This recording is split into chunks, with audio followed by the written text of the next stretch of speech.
You're gonna eat that ham. No, I don't want any ham.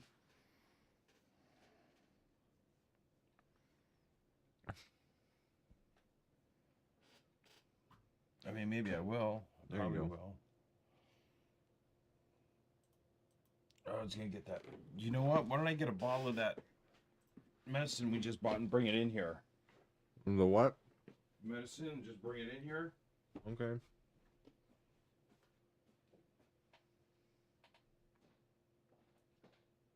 Oh, where's the other bottle, dude? In the medicine cabinet.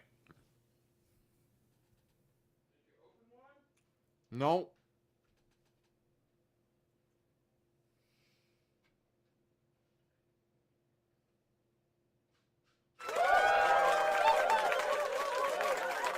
Hello. Welcome to stream. Just eat. What? Yes.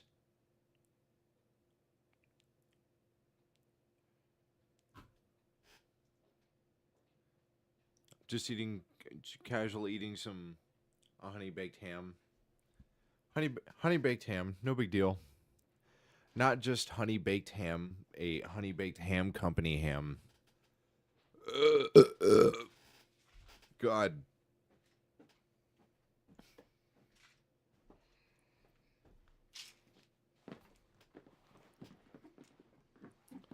I'm gonna get my roots touched up soon.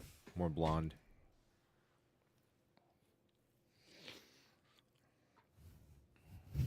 No, I'm not doing that again.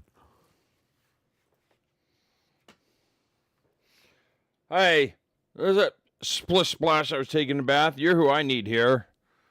Is he a technophile? A technophile? What does that mean? I can't help you if you don't know what that means. It just sounds so close to the word pedophile. Techno. I know. Audiophile, somebody likes music. Technophile, someone's into tech. Oh, okay. Pedophile, someone who likes kids. Technophile, someone who likes tech. Yeah. Okay. Yeah.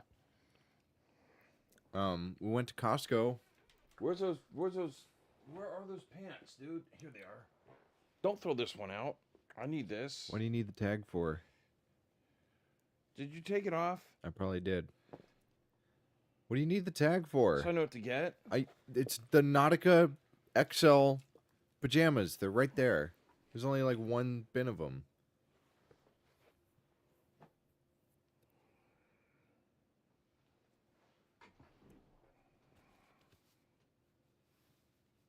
Yeah, we went to Costco.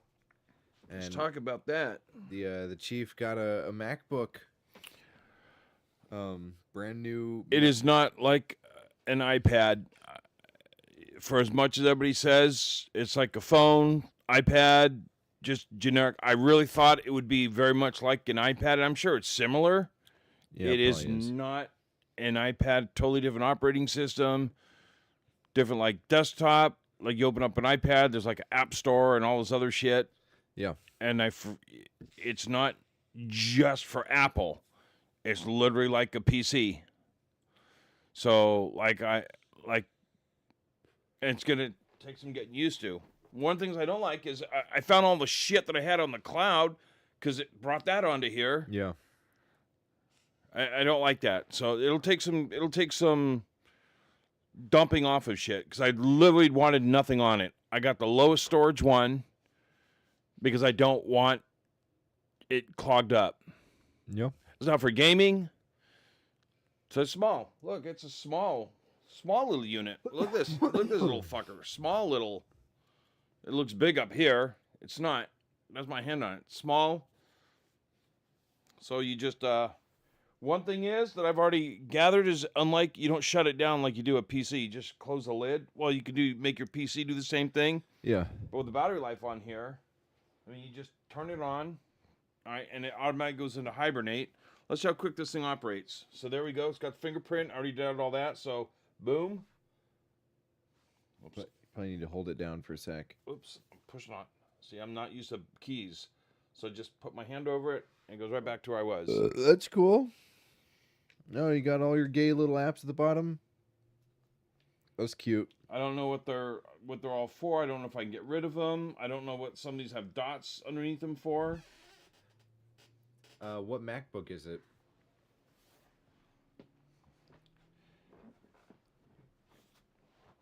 Suspense 16. Hola. This is and see, look, when you're done, Yeah. you just close it. Now let's see if I open it right back up again. It goes right there.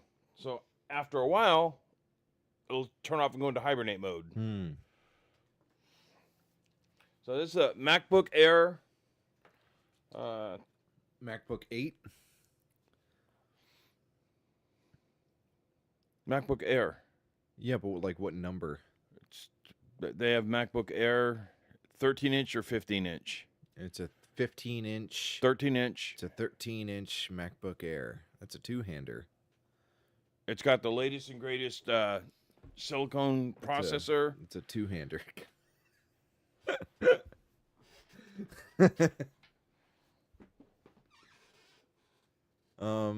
I got a chicken bake from the food court, and that thing sucked.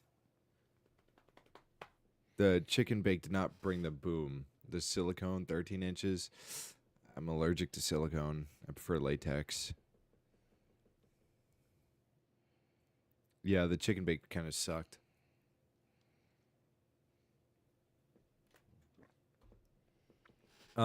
There's no Kirkland signature light beer, and that was a big bummer. I was upset about that.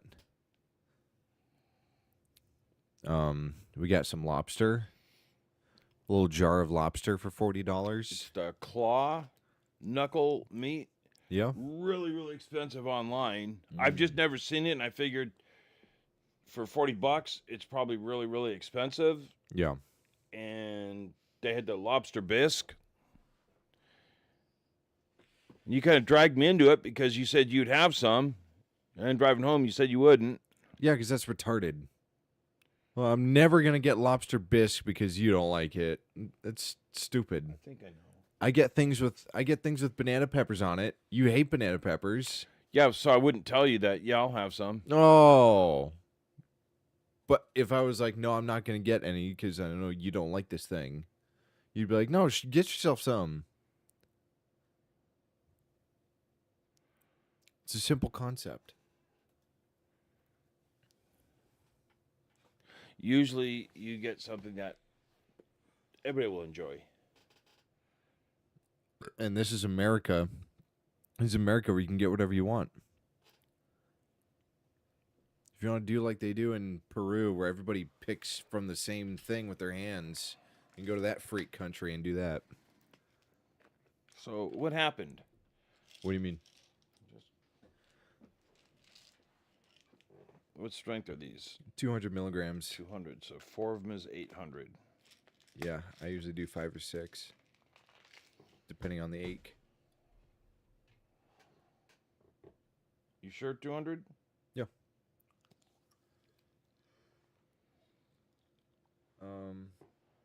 Oh yeah, no, yeah, and that's pretty much it. Went to a new Costco that they just built. I did my homework on it, Oh. and already I knew more than the frickin' the guy that works there. Yeah, Remember when I asked him about the backlit keys? I wasn't there for that. I know, I was looking for you. You wandered off. Yeah, because you start talking to strangers.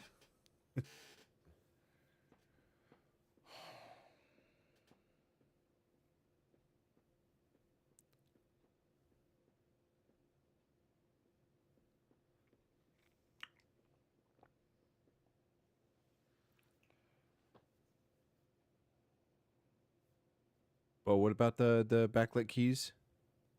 I asked the guy how do you turn them on? Because I just want to make sure, right? Because they have it advertised. You can go on their website and you can see for the MacBook Air 13-inch. Boy, if Pneumatical Nomad is on, he needs to get on. We looked it up, and because Best Buy has it cheaper. Yeah. And you would think that Best Buy wouldn't beat Costco by $50. And so it's like there has to be a reason. You know, I know how Costco will change a little this or tweak a little here, there, that, the other. Yeah. Do a lot of that with HP. And the reason why they do that, it's actually kind of interesting, is they would sell something cheaper, right, than a competitor. Yeah. And so the competitors would say, you can't sell the same thing if you're going to do it cheaper because we can't compete with that. So they give it a different model number and they change like one small thing on it. Might be a memory. It could just be a color. Could be something that it comes with or something that it doesn't come with. Mm-hmm. But so there always, it has to be something that keeps it different than. Like the Dell laptop I got. Mm-hmm. The Mac Nomad's mom got one pretty much the exact same thing at Costco. It was a little bit more because Office Depot had the best price on it. And so I did all my rabbit holing on this, and the best price on it was Best Buy. The Apple Store was actually competitive because I was taking advantage of the Black Friday. And Costco had 150 off. Whereas Best Buy was doing 200 off. Yeah. 250 off on some of them. Mm-hmm. But they didn't have the color that I wanted. Right? So that there was the gimmick at Costco. Costco had the what people like, the space gray. Yeah. With the 512 memory, which is what most people would get, right? 16 gig, 512 memory. And so to have their loss leader, which is pretty much what I got, so they can advertise a low sale price, it's configured with 16 gig, a 256 gigabyte hard drive, Yeah. which most people would say is ridiculous. If you read the reviews and everything, people say, why would you configure a fucking laptop like that? 16 gig hard drive, respectable. I mean, 16 gig RAM, respectable. Yeah. But then the hard drive, 256 gig. It's like, what the fuck? Literally, a phone has more storage. You can get a phone with more storage than that. But in my situation, I actually wanted the midnight, but I watched them with the black. Didn't want to get silver. So I just wanted the dark. I just wanted it to be pleasing, and I wanted it to write. I'm working on that fiction novel. Yes. Which is going to be awesome. And I just found myself spending too much time on X, right? Mm-hmm. And when I saw my screen time and everything else, I mean, I'm not getting paid for that. And I saw these people. I know a lot of people get paid for it, and now I'm getting ad tracked on X. When I post something, to put an ad after my post. Oh. Yeah. So you're monetized. I'm not getting any money from it. Hmm. I'll show you. I can go and I can post on something, and I tried it. I went on a little known post with just like 3 things, post something on there, and boom, there's an ad right after it. I'm not getting any of that. Mm-hmm. And anyways, it was just, I just thought I need to be doing my writing, my Station 100, my fire training, all of that stuff. I kind of quit doing. And I quit Facebook. Yeah. And then I was doing real good on Yahoo. Not Yahoo. YouTube. I want to watch that Facebook movie with the Andy Samberg. Yeah. But so I was doing really good, and you told me, right? I mean, I literally was at that part. Where you work so hard to get to, where you can actually start getting paid from it, not from any sponsors or anything else, but from your traffic and everything, right? Branded on YouTube. Remember when I showed you that? I'm like, hey, dude, look, and that was good. And I remember I showed you the. Yeah, you met like one of the criterias for becoming branding. It's YouTube isn't like a comment posting website. It's a video sharing platform. But that kind of traffic, and you get some like view hours on a YouTube channel, and you're in good shape. Whatever it is. I was just getting, you saw it. Yeah. I remember, and it's like 10,000. I said, look, it'll be 25,000, and it was 25,000. Remember, I got up into the 6 digits and everything, and I could pretty much tell when. So I studied the rubric, and I knew, okay, what comments to go on to, where to drop a bomb that I knew would generate traffic. And oddly enough, sometimes, you know what you get your greatest views doing? What? The shortest, something that everybody could agree with, right? Yeah. Yeah, you go fight and do all this other crap, and you might get a few other juice boxes that'll, way to go, stick it to them. Mm-hmm. But, Well, speaking of spending too much time on X, boom. Is I guess everybody is alleging that there's a top secret sex tape between Destiny and Nick Fuentes. I gotta say, that boy is. they're trying to collaborate. That boy's climbing up the leaderboards. He's knocking them down one by one. Who? He already did Lauren Southern. Who? And the conspiracy is that he got Lauren Southern pregnant and she had an abortion. And now allegedly Nick Fuentes. What do you mean? Nick Fuentes did all this? No, there's a sex tape between Destiny and Nick Fuentes. That's Who got Lauren Southern allegedly pregnant? Oh, Destiny. There you go. Okay, so people are trying to drag him? Yeah. Okay. Well, both of them, Nick Fuentes and Destiny, for being gay. Well, Destiny's bi.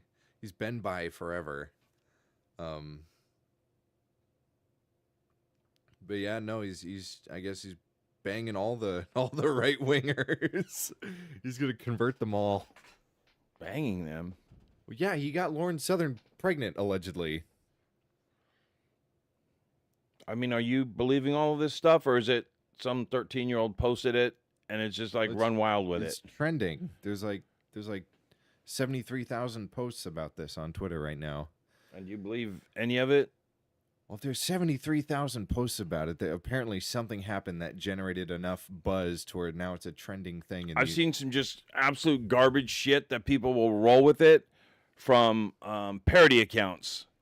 Yeah. And it's almost ridiculous. And I know what they're doing. If you really take a look at it, there are people that are posting shit, fake shit on X, right? Absurd shit, but people don't check it. People just take something and run with it. And so people are taking advantage of that just to drop bombs on X and set shit off. It's fake. I don't care if it's true or if it's fake. If it's true or fake, it's a win-win for me. If it's true, then now everybody's beloved golden child, Nick Fuentes, is a closeted homosexual. And Destiny's just bi, and everyone knew that. But I mean, would you find that hard to believe if it's, anyways about Nick Fuentes? And if it's fake, then it's fake. So it's a win-win for me. But would you find that hard to believe if you found out Nick Fuentes was gay or bi or whatever? That's literally one of the least people that you would be surprised about. Yeah, I wouldn't find that hard to believe. Most extremist people, right, are a lot of them, I'm not going to say most, a lot of the extremist people, a lot of preachers, a lot of pastors, right? I saw a really good video of a guy. He got me pregnant too, true. Lefties tend to be ultra into same-sex activities, true. Apparently there's a clip of him addressing it. Obviously, I'm not going to do a whole deep intro or whatever on all this. I will say that the elections are over, and I want to try to stay relevant. A friend of mine's relevant. account from that I talked to like 3 or 4 years ago ended up getting compromised, and sometimes you just gotta roll with the memes. It is what it is. What do you want me to say? What do you want me to say? Okay. Sometimes it happens. Yeah, so I guess he admitted to it. Did he? Was he Wait. just trolling? I don't know. Again, it's Like, well, okay, well, what do Win-win. you think? um, You're smiling like you're in on some inside track. I guess I want it to be true so bad that like I'm even though I'm pretty sure it's fake. But God, that would be hilarious if it was true. I mean, why? Do you really If it think was that? Nick Fuentes and he was just like domino boning all the right wing people, that would be really funny.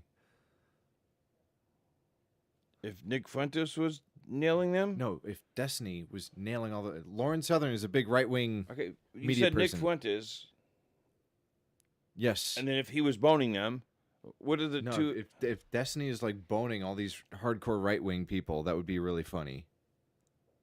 Okay, and so where does Nick Fuentes tie into that? There's people are alleging that there's this sex tape between Nick Fuentes and Destiny. Okay, That's I just see these guys just trying to be relevant, and they're really dredging the canals for low IQ content, and they're finding it. I mean, it's interesting. You don't find anything like this on Ben Shapiro or Matt Walsh, and they're controversial. yeah. But just the maturity level is just way up here. And that's why when I was talking forever about Destiny, it's like he doesn't evolve. His maturity is stuck back in middle school. Everybody has their scandals. Like Jordan Peterson got addicted to benzos and almost died. Jesse Lee Peterson touched boys. You know, it happens to the best of us. But he's talking about doing a collab with, Hassan Piker, and they were supposed to be at each other's throats. Oh, really? Yeah, him, Hassan Piker, and someone else. I forget who. When did he say that? I don't remember. But he's actually on video doing it. And then, of course, all the people that were like, oh, Hassan Piker, this and that, then they're like, oh, you guys should totally collab. I mean, Destiny could literally say, I think that everybody should start wearing shit as makeup. And there's a percentage of his people that would, well, yeah, I was going to say, well, yeah, that makes sense. That was a good guess. You know what I started listening to? Joe Rogan? Yeah, I've started listening to Joe Rogan. I'd never listened to one of his podcasts until, was it Trump? Yeah. I want to listen to this. New and financial 8 minutes, and this is a guy talking about what's called debanking. services. And Can you give me an example? Well, Give a little bit of a lead in if you're going to ask people to give up 8 minutes of their Saturday night watching a random video. So, this is a guest on the Joe Rogan podcast, and he's telling a story about what's called debanking. Apparently, it happened to a friend of his. And debanking is basically like when you get ousted out of all of the central banking systems. Yeah, I guess this is, Like what? like Chase or MasterCard. So as an individual, Yeah. they won't let you open an account there, or Yes. They just don't let you open accounts. You can't take out loans. You can't do anything because you're a politically exposed person. so, but here in America, American Yes, banks. in America, if you say the wrong thing politically, they ban you from the banks. Don't you think that most people are already like, That don't makes threaten me with a bad time makes- because they're off in yeah. the Caymans anyways? that makes no sense to me Right. too. If I had millions, it wouldn't be anywhere near an American bank. It'd be offshore at the Caymans. Like, are the banks just going to be like, well, we don't like your politics, so we're not going to do money business with you? Well, you know the biggest problem is What? there's laws that you have no recourse against. So like I had money in Washington Mutual, Yeah. not touching it, right? Right. Not a small paltry amount. And it's gone. And I didn't touch it. I would throw out my statements as they came in because it was hands off. Don't look, don't see. It's only going to grow. Right? And then I get a call about what am I going to do? And not only did they draw it down to zero, but at a point when it had a lot of money in there, there was no charges on it. Yeah. I think it was a Chase or Washington Mutual, but a Chase account. I forget what it was. But this is when I had a significant chunk of money in there, right? And so I didn't have any fees when you got a decent chunk of money. By no means a millionaire, Mm-hmm. but well over into the 10,000 up range. I think it was at 40. I mean, you don't have any charges like that. Yeah.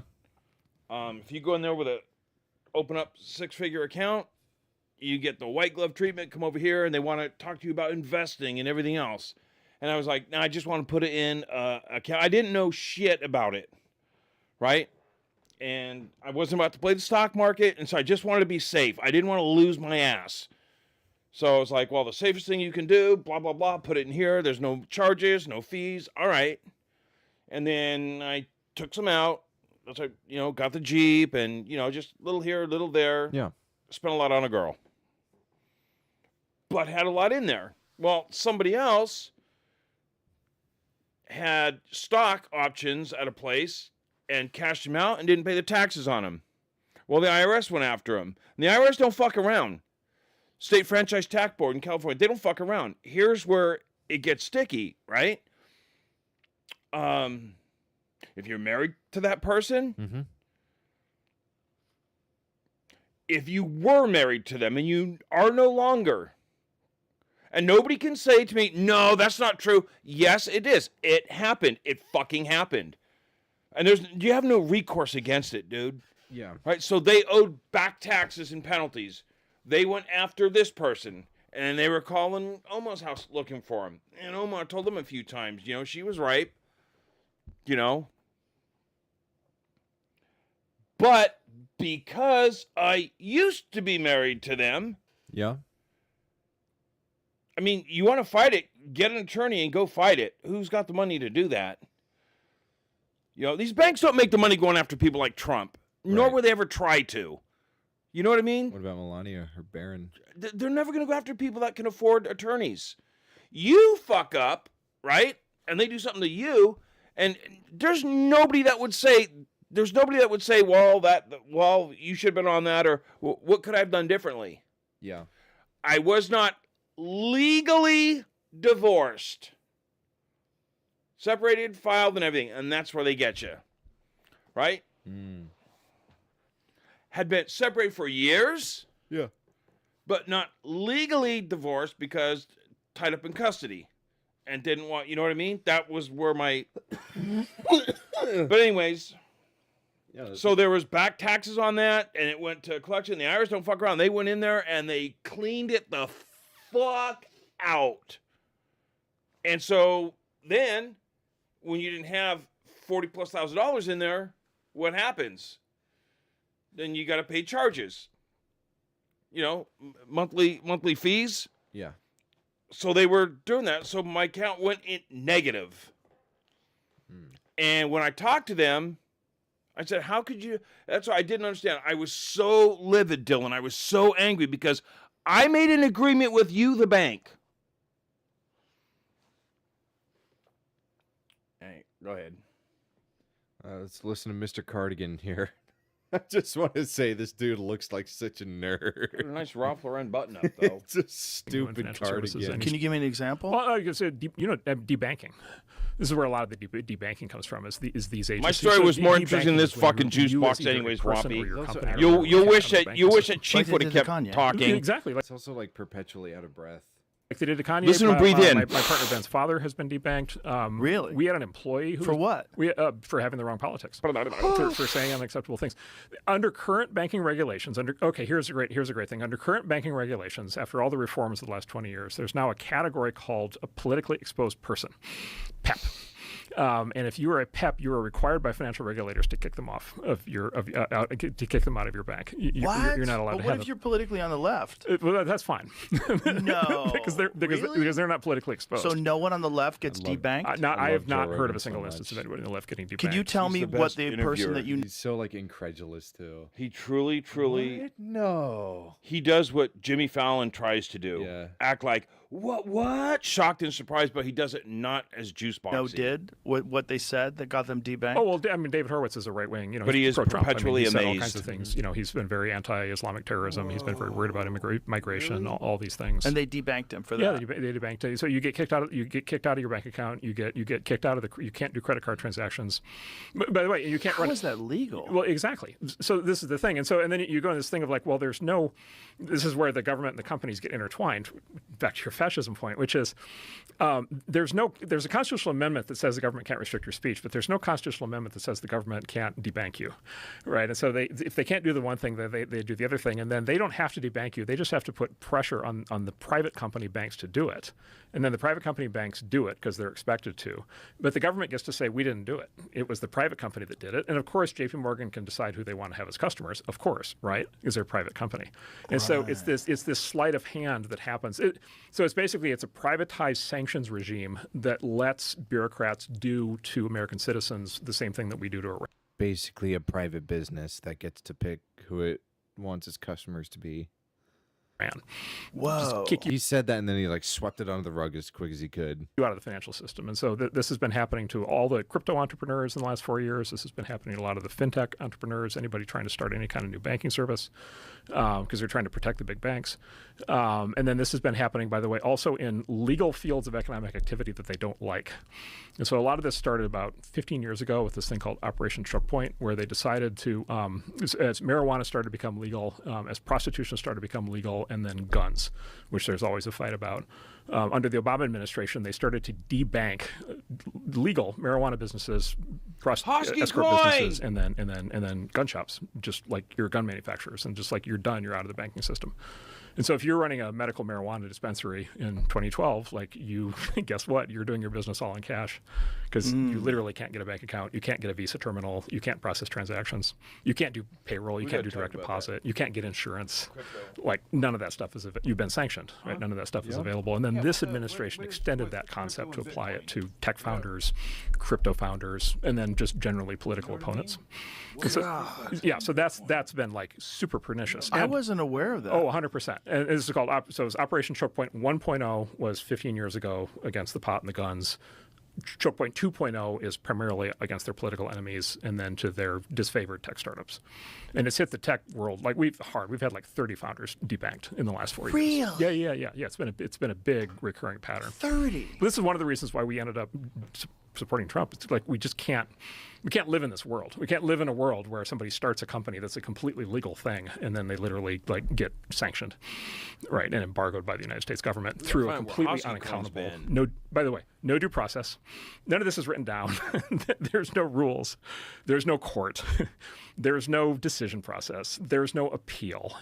Who do you appeal to, right? Like who do you go to get your bank account back, right? God. And then there's this, and then there's also the civil asset forfeiture side of it, which is right the other side, and that doesn't happen to us, but that happens to people in a lot of places now who get arrested, and all of a sudden, the state takes their money. Yes, but that happens to people if they get pulled over and they have a large amount of cash in some states. Right, or there've been there's well-publicized examples of there was there'll be some investigation into safe deposit boxes, and the next thing you know, the feds have seized all the contents of the safe deposit boxes, and that stuff never gets returned. And so it's this, and this is when Trump says the deep state. The way we would describe it is it's administrative power. It's political power being administered not through legislation, right? So there's no defined law that covers this. It's not through regulation. Right, there's nothing you can't go sue a regulator to fix this. It's not through any kind of court judgment. It's just raw power. It's just raw administrative power. It's the government or politicians just deciding that things are going to be a certain way, and then they just apply pressure until they get it. So what happens to those 30 tech people that Start to go into a different field, like try to do something different and try to get complete upending of your life. Yeah, complete upending of your life, and try to change your life. Try to get out of try to get away from the eye of Sauron. Try to get out of whatever zone got you into this, and keep applying for new bank accounts at different banks, and hope that at some point a bank will say, it's okay, we've checked it, it's now all right. Whoa! But there's no. God, so what do they do with their money? Like what happens? You go to cash. You go to cash. You can't have a so where do you put it? I don't under your mattress. Yes, Come on. Yeah. That is so insane. Yeah, so yeah. if someone has $30 million in the bank and they get debanked, Diamonds, art, do you, I don't know, go overseas somewhere? holy shit. Yeah. It just happens. I used to keep money in my Sega Dreamcast. I had a Sega Dreamcast, and I would just like open up the disk drive and I would stuff money in there. But then I got too much, and I had to quit doing that. Again, it's really, really important. There's no fingerprints. Like there's no person who. There's no stick above the strings. Yeah, exactly. Right. It just happened, and we can trace it back because we understand exactly. We know the politicians involved, and we know how the agencies work, and we know how the pressure's applied, and we know that these banks get phone calls and so forth. And so we can loosely we understand the flow of power as it happens, but when you're on the receiving end of this, your specific instance of it, like you can't trace it back, and there's nothing you can do about it. What are the instances? Like, what is the company? What are they trying to do, and how do they run afoul? Well, all the crypto startups in the last basically 4 years. So remember the crypto thing got like really, sort of everybody got excited and like NFTs and like all that stuff, and then it just like stopped. Yeah. And the reason it stopped is because basically every crypto founder, every crypto startup, they either got debanked personally and forced out of the industry, or their company got debanked and so it couldn't keep operating, or they got prosecuted, charged, or they got threatened with being illegal charged. rug pull. This is a fun twist. This is a fun little twist. So the SEC sort of has been trying to kill the crypto industry under Biden, and this has been a big issue for us because we're the biggest crypto. You put a big plate of blow underneath this guy's nose. SEC hasn't been trying to kill crypto because they don't like right-wing political people. They've been trying to regulate crypto because of all the right-wing people that have all their shit buried in it. No, all the rug pulls people are doing. Crypto startup investor. The SEC can investigate you, they can subpoena you, they can prosecute you, they can do all these things. Whoever has the money is like whichever celebrity announces the new Bitcoin that he started, and he gets a bunch of people to buy into it, and it pools up with money, and then like a day or two after the coin is out, he'll do what's called a rug pull and just cash everything out and like delete the coin off of the internet and be like, guys, I'm sorry, I don't know what happened. Oh, it must have been a glitch. Oh. But they don't have to do any of those things to really damage you. All they have to do is they issue what's called a Wells notice. And the Wells notice is a notification that you may be charged at some point in the future. Like you're like on notice that you might be doing something wrong, and they might be coming after you at some point in the future. Oh my God! Okay, so terrifying. That's the eye. The eye of Sauron is on you. Okay, yeah. Now trying to be a company with a Wells notice doing business with anybody else. Oh my God! Right, try to work with a big company, try to get access to a bank, try to do. So that's when they support DEI initiatives, and Well, and then the SEC under Biden became the SEC under Biden became a direct application of exactly. So DEI, they did a lot with that. And then ESG, all the ESG stuff, and ESG is a very malleable concept, and they need a all less kinds of sweaty, requirements less schizophrenic guy. So through this process, the SEC could basically just simply dictate what companies to make do any of this make sense with no accountability at all. Like there are hearings where they get yelled at, but like nothing changed. Nothing ever happened in a hearing that ever changed anything. Wow. It was just the raw application of power. Right. And so this is your friends. This has happened to. Oh yeah, for sure. Yeah, and we had, like I said, we had an employee who got debanked because is that who this guy is? Gary Gensler. He was doing crypto policy for us, and his bank booted him because he. That's it. Because they did a screen across. That's what they told us. Is they did a screen across their customer base.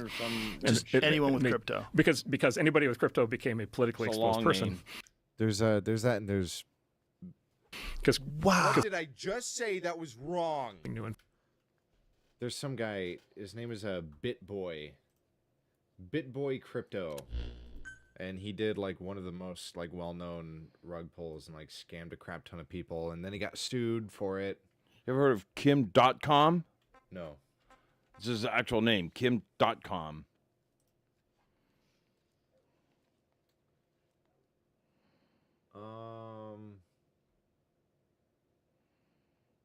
What, BitBoy?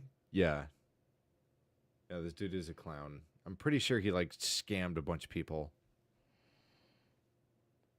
You know who we got to talk about? Here's another good topic. Don't take these down. Who was the guy that did the, not Norton antivirus, but the other one? You know what I'm talking about. McAfee? Yes. Do you know anything about that? I know McAfee is mainly just like bloatware. I don't know why it You exists. don't know the story about John McAfee? No, I don't. Kim Jong-un? True. Watch. Anybody here? I know that Rompy Kitty, Nomadical Nomad, Hosky Coin. I know one of you guys knows about. Yeah, Kim.com is a legend. Who knows about John McAfee? Who knows his story? King Jong-un. Yeah, true. John McAfee. God, the stories involved with him. Buying an island, killing people, murdering people on it and shit. Based? Yeah. Thank you. Cardano founder explained crypto regulation in Congress. Very much. I appreciate the information. And Mr. Hoskinson, did I say that? I'm trying. Yes. Thank you very much. And I know we just have a few seconds left, but there's a lot of discussion about whether we should regulate certain cryptocurrency as commodities or What do securities. you think Mrs. Fish Bitch knows about this? What do you think might the benefits, and maybe you could talk just a little bit about that. What are the drawbacks, things like that? Well, with 37 seconds, I'm sorry. Yeah. No, the gentleman can take as much time as he requires. Oh, thank you, Mr. well, Chair. I There you go. appreciate that. Thank you. I mean, don't push it, but It's a fine line You here. got to be careful. I'm Italian. So, when you look at He's a cryptocurrencies Russian in general, Jew. I've always viewed them like financial stem cells. They're kind of more fundamental than a particular category, like a currency or a commodity.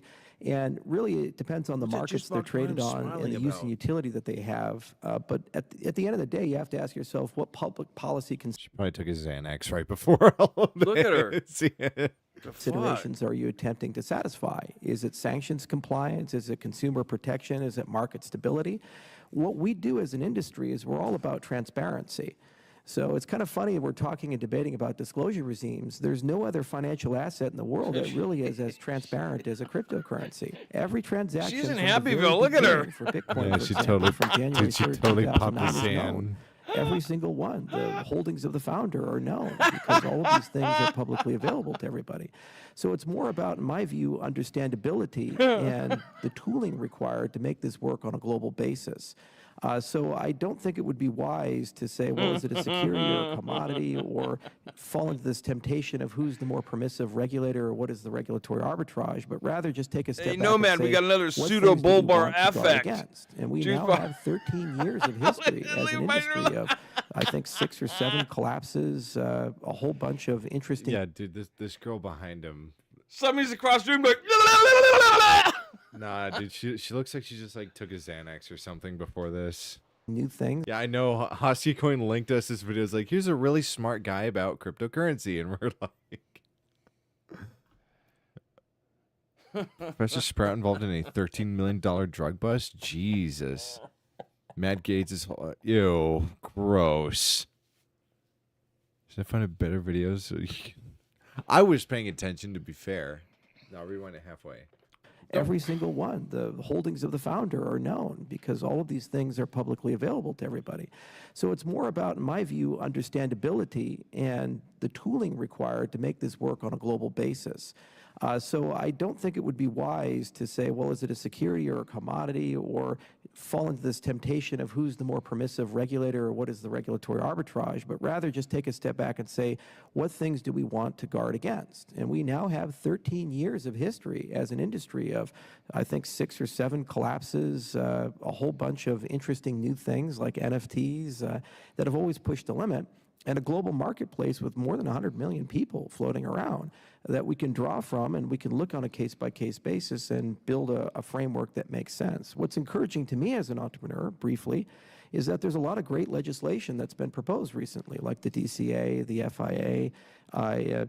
There's executive orders that have come through that are trying to force clarity amongst the executive branch. So these things together create a global dialogue, and if we're clever about it, I think we can converge to a reasonable compromise that we as an industry can live with and continue to be competitive with. Thank you very much. I appreciate that. And thank you, Mr. Chair, for Okay, I understood none of that, but he sounded smart.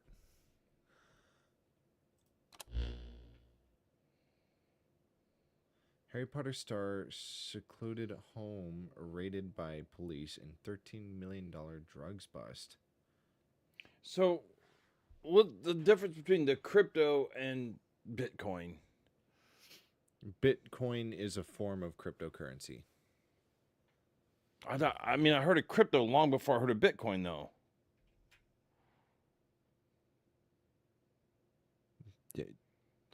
I guess cryptocurrency is the term, or it's the blanket term for any kind of. It's like a thing that can be exchanged for like real dollars, and you can buy them, and like they have fluctuating values. Like that is my kindergarten level of understanding of that term. You know, it'd be really good to know. I know Nomadical Nomad knows. Yeah, Bitcoin is crypto. You've heard of things like Bitcoin Pizza Day?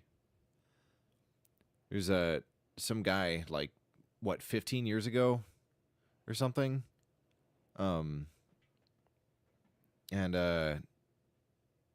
he sold a pizza to somebody who paid him in Bitcoin. And at the time, at the time, you know, the value like, of the I think something like 15 or so Bitcoins. yeah, the value of Bitcoins is like nothing, you know. And now, you know, like 15, 20 years later, it's Yeah, I mean, that's what, I mean, you know, I think the closest thing that I can think of to that is when you might get, when you could get, there was stock options. yeah. And then you had IPO stock options, like with a company. And me and Damon knew there was a couple people that we knew that got in, you know, worked at IBM, and so you go as part of a compensation package, right? Hey, come over to us, and we'll give you like 1,000 stock options if they're pre-IPO, right? Yeah. So we'll give you 1,000 stock options valued at like $5 or $1 or $0, and then you can exercise them if you want, right? When the company goes public, or they might give you. You know what I'm saying? It's like a non-cash, non-tangible Yeah. thing. But when the company would go public, and we knew that Juniper Systems was one of them, and when it opened up, it just went fucking shot through the roof. And this guy had like I think they gave him like 10 grand of stock. Now here's the thing: they could be worthless. Yeah. My brother had some, right, for a company, but it never went public. It'd be like us saying to somebody to come work here, right? And I said, well, man, can't pay you, but we'll give you 20,000 stock options. Yeah. So when we go public, you can exercise them if they're worth any. Well, if you never go public, or if they're not worth anything. The metal roofing place I worked at they had something where you could like buy stocks in the company, but I don't know whether or not it was public. Not their company. Mm-hmm. Eagle One? Yeah, I got an envelope and they said, "Hey, there's a thing. If you want to sign up for it and buy stocks in it, How are they? They're not traded. Like I said, I don't know if it was public or not, but like you could invest in that. That's company. lofty. I've never heard of that. Here's a full You got to be a huge company to go. There's a full public. history on it. Laszlo Hanyeks, a programmer and early Bitcoin enthusiast, made history by paying 10,000 Bitcoins. Whoa. 10,000 Bitcoins for 2 Papa John's pizzas. At the time, this is about $41. Today, those 10,000 Bitcoins are worth hundreds of millions of dollars, making it the most expensive pizza purchase ever. Yeah. Get it hot like Papa John. Jeez. Wow. Those are the ones that take off. Not all of them do, right? But the ones that do, Yeah. that do take off. I made $12 off of Ethereum.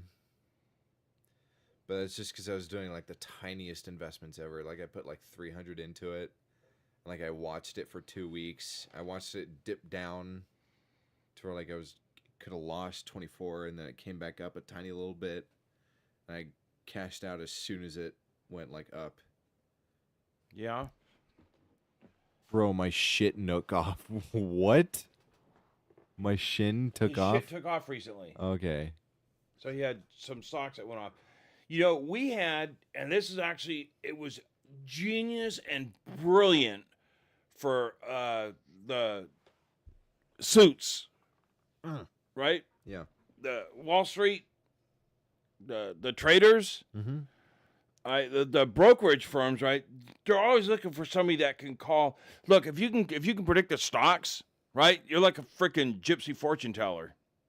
And some people just really have a knack to look into the market and analyze, forecast. And so when we were working at IBM, it was really, really cool. They had this, there's these contests that awarded real money. Basically what it was, you started off with $10,000. It's like fantasy money. $10,000 to play the stock market. Yeah. Any which way you want. And so me and Damon knew that if you want to win this contest, right? I mean, if you want to be a juice box just on your own and just, play it safe and see how $10,000 can like earn you, like $14,000 by the end of the year. I mean, you can do that, and it's not hard to do, right? Via blue chip stamps, and maybe you can take some out and invest some in a gamble. Yeah. Right? High risk. But that it was really about learning high risk, low risk, no risk stock options. And man, we did that, and it was really, really a lot of fun. Yeah. There were days when, and you're like, fuck, what if you were playing the real stock market? You know what I'm saying? Yeah. I guess Hosky Coin literally has his own coin, and it's just called Hosky Coin, and it took off. And this looks like is that why his looks like a chart. Oh, buddy. Yo. What's that? Have a peek see at this. All I see is lines going up. Ho! Look at that, Hosky. Look at that. I have no clue. Just that always looks good. The green looks good. The red looks like downturns, downswings. Red bad, green good. And what is that? Is that for the month? November 4th, 7th. Yeah, look at the month of November. Wow. I might buy me some Hosky coin. Fuck that. I want to buy Hosky coins a month ago. You sell me some at the old price. Total USD. Look what happened. Look what happened when Trump got president. I don't know how any of these numbers work. There's all these other coins down here too. Nike. No matter. Are you looking at this? Free Hosky. Oh wow, that'd be awesome. What's the USD value now? I don't even care what it is. I don't know. I don't care. But it'd be neat to have. That is. You're up 48% in the last 24 hours. That did take off recently. Jesus. Liquidity 2.39 million. Market cap 39.48 million. That's what Hosky Coin's been our last several podcasts. I said, didn't I not say? What's up with Hosky Coin? Something's up. Something's going on with Hosky Coin. Where's he been? He's been in the crypto cave. He's been 2 miles up in a 747. Safe. The premier. To the moon. Look at that. The premier low-quality shitcoin Doggo meme token. Exclusively on the Cardano ecosystem. We are the shit. We are not shit. I like this because this is one of our esteemed viewers. It's like when he's in our family. This is our family member. It's like when you have a kid and then like he does good. And Yeah. spelling Yeah. good. Yeah. Very nice. Say Hosky Coin, he's been having to dodge everybody because right now, as of like November 19th, 20th, the 25th, since Thanksgiving, Hosky's friends have been coming out of the woodwork. Hey, remember Chris Farley's character, right? Remember when like back in like in 1980 and we went to like in high school? Yeah. And we were like in the same class and we were like friends. Yeah. Okay. Jesus. Do you ever see that Chris Farley one? I don't think so. Oh, Saturday Night Live skit when he's sweating profusely. And Yeah. remember when we went to? No, man, I don't. Damn! Oh, I hate when I do that. You like it? It's funny. Yeah. So as of Thanksgiving, Hoskey's had friends coming out of the woodwork. Hey, remember me? That's like that's one of the most common ways when people win the lottery. That's the most common. Oh, ways that yeah. they lose money is by giving it to other people. Well, everybody comes out of the woodwork and tells their freaking life story. Bree wants us to take a look at this. Do you remember the Harry Potter movies? Professor Sprout. Yeah. She pulled the what's it called? The little root babies. I forget. What they're called. Harry Potter star's secluded home raided by police and $13 million drugs bust. Looks like she got herself. Yeah, the Mandrakes. The home of Harry Potter star Mira Margolyes, who played Professor Sprout in the films. Put a pin in this. Put a pin in this. Go back to that Hosky coin thing. Okay. That's not dead. So this is Bitcoin. Mm-hmm. Okay. So he started Wait, this? no, this is not Bitcoin. This is his own cryptocurrency coin. You can make your own coins. Well, right. Is Bitcoin? Oh, so Bitcoin isn't all these crypto coins. Bitcoin is one of the coins in the cryptocurrency family. Let's have him explain it. Is it not your own coin, or?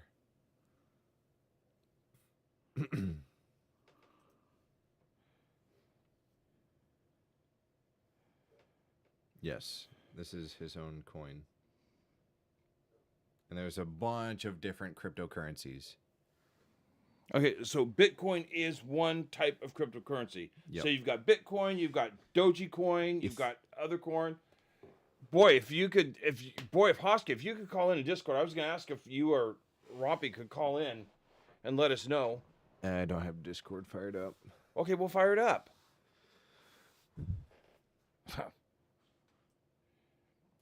This is interesting. We've got somebody that's at the heart of it, that knows what this shit is.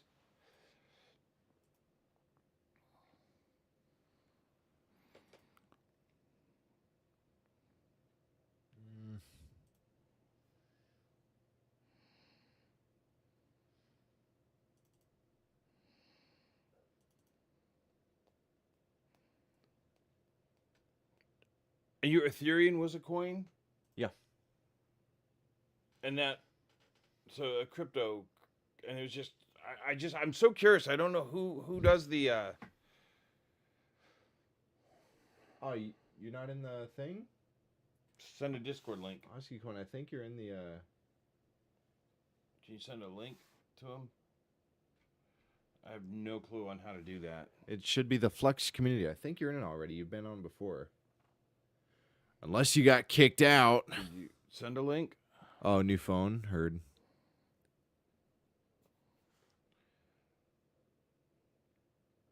Coin market cap.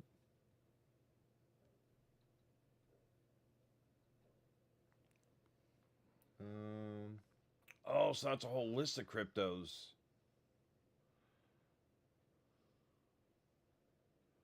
There's a link. So Robbie Kitty posted a link. All you need was a link, dude. Okay. Sorry.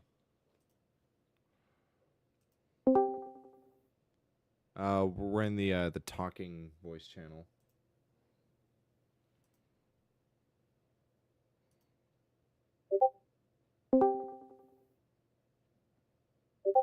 Oh, There you go. wait, hold on. Hello, hello. Hey, we got you. Okay, awesome. How you doing? Doing good. Doing good, man. Talk to us about this. You understand Sure. what? Can you give us a real quick layman's just define crypto, Bitcoin, Like you were talking to somebody that heard Yeah. it for the first time. Yeah, absolutely. So I mean, there's a common term saying explain it like a 5-year-old or whatever. So I'll try my best to do it like that. Sure. So cryptocurrency. Sorry. Hear a little feedback, but whatever, it's all good. Anyways, cryptocurrency was created and made to go not necessarily against regulation or what have you, but from the 2008 market crash or whatever, it really kind of was. Let me use the right words. It was just created in general to be another option as opposed to people relying on the US dollar. Ultimately, anyway, it was just another option. Now, granted, it was not worth anything. Nobody knew what it would be worth or what it is today, but it was just another option to transact your funds. Now, to explain what cryptocurrency is, it is simply um a a it is simply a way for people to transact, hopefully and intentionally, in a way that no intermediary can get in the way of your funds. So for the example, the video that you saw with the guy with like the little cone head shape or whatever, and how he on Joe Rogan, where he was like, "Oh yeah, all these people they're getting their funds frozen. People can't transact." That's literally the quite and simple. The only purpose of blockchain is that people can transact their money, no matter if it's $1 or $1 million or $1 billion. No, there shouldn't be a bank that you're you know, at the behest to for their decision makings. Whether you align with them politically or not, there should not be a single person that gets in the way of you transacting. That's kind of like that. Full stop could and should be the answer of what cryptocurrency and Bitcoin is. The way to easily and permission like there's a few words that I'm trying to like not necessarily dumb it down, but I don't Oh want to no, use you like can super please dumb it down elaborate because words I'm or like, whatever. But basically, permissionless and trustless. Like if you can do that, or you have a mechanism that does that, you're regarded as a cryptocurrency, where nobody, I don't care if you're the biggest holder of that project or this or whatever, or the biggest influencer or what have you, nobody should get in the way of your funds. Which is kind of what I've alluded to before about me basically just holding primarily most of my cash in cryptocurrency, is because not a single actor, entity, government, or whoever can touch my funds, can take it out my hands, can do whatever. I am in control of my assets or whatever. So I'll kind of leave it at that if you have any more questions or whatever. But yeah, hopefully that was the I got a simple, question. So straightforward I got answer of so what cryptocurrency is. so say I got $100 just to make it real simple. I got $100 and I know I'm not going to buy a whole crypto. Hang on. Start your question again. I had the microphone muted, so there wasn't feedback. Okay, so I got $100 and I want to invest in cryptocurrency, right? Mhm. So how do I take that $100 and who do I give it to? Who gets that $100? Yeah, so the way that cryptocurrency has been globally adopted now, there's two answers to this. It's the easy way and it's the, for lack of better words, the hard way or the do your own due diligence way.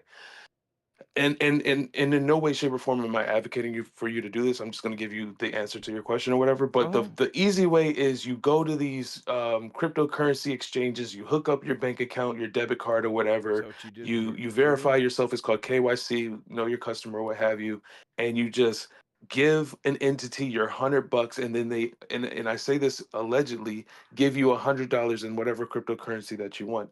There's that right that explanation right there has so many layers to it, No but shit. that's just ultimately how your layman regular person can get into cryptocurrency, is to just give your cash to an entity that almost literally like a bank. I mean, that's why they're called exchanges. Well, but first off, they're not banks, but they are treated as banks in such that you give somebody your money, and then you allegedly or supposedly have this amount of money when you check your online wallet or your online banking or what have you, right?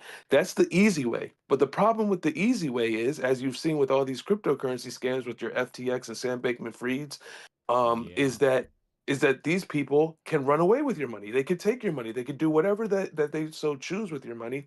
And after a year or two, you're like, "Hey, bro, I want my $100 back because it's up 2, 3x." And they're like, "Oh, sorry, we screwed up, we fucked up." And on top of that, since there's no regulatory actions on cryptocurrency, you can't even get your money back. There's no it's not FDIC insured, right? Like you're literally screwed. Right. So the easy way is also the worst way because yes, there are people who can put their money in certain entities and it'll be fine or what have you, but it's only fine up until a point. Up until the governments and the laws do say, "Hey, we want to arrest you." Case in point, the guy from Binance, I think his name is CZ. He got arrested or what have you. He was a cryptocurrency exchange guy.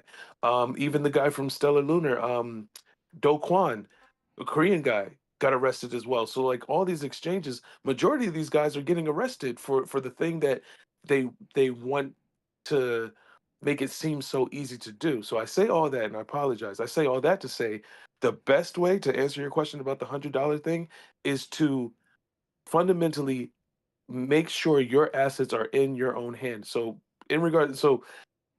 how you even get a cryptocurrency wallet, there's a few steps. You have to download a wallet. You have to write. There's something called a seed phrase, effectively for time's sake. It's called a password, right? So you need to write down your password and download the wallet, and then you will have an address, and then from there you are effectively in full ownership of your asset. Now, how do you get your $100 to on the blockchain? T- to be honest, and this is the hard way, you have to basically find somebody willing to sell you that cryptocurrency that you want and just give them the $100. That right there obfuscates the whole, connecting your debit card to an entity that could just run off with your money or what have you. That's my best answer that I got right now is basically you have to just know somebody that has the asset that you want, give them the cash, and then they will send it to you right then and there. Because honestly, even though that is the more long form version, nobody can take your money. And honestly, I think that's the best answer. So, and actually, not now that I thought about it, I apologize for rambling on and stuff like that. No, no, Now no, that I thought no, about it, I know no. I had mentioned I'll send you some free Hosky coin if you want. Even well, either now or on stream or what have you. Oh, actually, no. Never mind. Never mind. Do not do it on stream because that password is very important. So never mind. True, true. Yeah, but I will at some point definitely send you guys some for free or what have you. But and that's really how you get in there. So look, I apologize if that was a 5-minute answer to how No, you put you've $100 on made the me want to blockchain. totally you've made me want to totally get after a good sleep. You made me totally want to deep dive into this and find out Mm-hmm. more because Mm-hmm. it's just enough to make me frickin' crave that knowledge of what this is. Yeah, Could no, do a whole it's show on honestly this. no, it's honestly our best hedge bet to what these government regulations and entities are sort of doing to us. I mean, as you see, like the guy's talking about, major like 30, he knows 30 people, 30 entrepreneurs that are getting their funds withheld. It's damn near illegal to walk around with $10,000, of cash, but everything wants to go up 3, 4x the price, and it is truly getting out of hand. And I'm not sure if it's on purpose because the government sort of knows that cryptocurrency is a very secure way or alternative to the BS that they've been dragging us along for the past couple hundred years. But it's the times the times are changing, the shift is turning, and you can't stop it. And if anything, you should have stopped this cryptocurrency stuff the day it came out. After that, it's over with. Like it's a new. I don't want to use the word revolution. That sounds too cheesy. But it just is what it is. Like people are like once again just alluding to back to what I said. People are tired of getting screwed over. The 2008 crash was the reason Bitcoin was started. So look where we're at now. Like the only reason Bitcoin's $100,000 and all these other things are pumping is because people are not comfortable with putting their money in the banks. They're not comfortable keeping their money in the mattress. Like it's. I'll Sounds leave it like at that. sounds like one hell of a way. Sounds like one hell of a way. If you had a whole ton of unwashed money, sounds like you could. Mm. What a way to wash money, Now, like laundering Yeah, money. but I have a question. Hang on. yeah. Is that a Mm. good way to launder money? Um, Yeah, but people launder money even if blockchain wasn't here. Like you can use blockchain and cryptocurrency for a multitude of things. That's not, that's not to say that, like, I feel like it's disingenuous to say 99% of the people are washing money on blockchain. I will say it is easier, right? Like, going to the bank saying, "Hey, I got $20,000 in They have to unmarked report bills. it. Like, can It I sounds like cash this?" nobody Like, has yeah, to you look kind of report. suspect, right? Yeah. But at the same time, because I don't want to be an advocate for crime. You know what I mean? But No, look, no, if you no, have you're not. funds You're and not. I mean, I went there on my own. There's no yeah, regulation for it, is there? at the moment, not necessarily, but if and when you want to start. So actually, I forget if it was the guy on Joe Rogan, but he said the problem with cryptocurrency is that these people are washing the money, and then when they want to go and exchange it out, they're getting screwed. Yeah, like you have to find the right bank. You have to find the right people to transact with, and you ultimately, I guess, just never cash it out if you're in that weird seedy world. But like I said, there's a lot of more benefits to cryptocurrency. It unfortunately gets the bad rep of washing money, scams, whatever, right? Which is true and is a problem, Oh, I but see the the total benefits upsides outweigh. of it too, though. I see the complete Yeah, total upsides. The non-regulatory absolutely. stuff, the same thing that makes it Yeah. right for laundering, is also what makes it freaking awesome for that Hmm. non-regulation to keep the freaking government and the people controlling it out. It's like there's Absolutely. no The market will dictate the right. best option, the best choice, Yeah. and it's starting to show.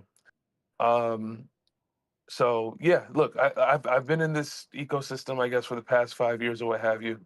Oh, actually, I'll actually explain the whole Hosky coin thing. No, Hosky coin, my username is Hosky. I'm a big advocate for that project or what have you. In no way, shape, or form did I create the project. Now, am I heavily into it? Yes, absolutely. I'm probably one of, if not the biggest holders in it. And but outside of that, there are a lot of good, like, it's going to sound biased or what have you, because anybody holding something will talk it up to high moon and stuff like that. But it's a little bit different than your typical crypto, like, buy this monkey picture and hope it goes up in price. Which I won't bore you guys to death with the details, but Yeah, I'm in no, it for a no, different reason. yeah, don't board ape Yeah. us, please. Mm.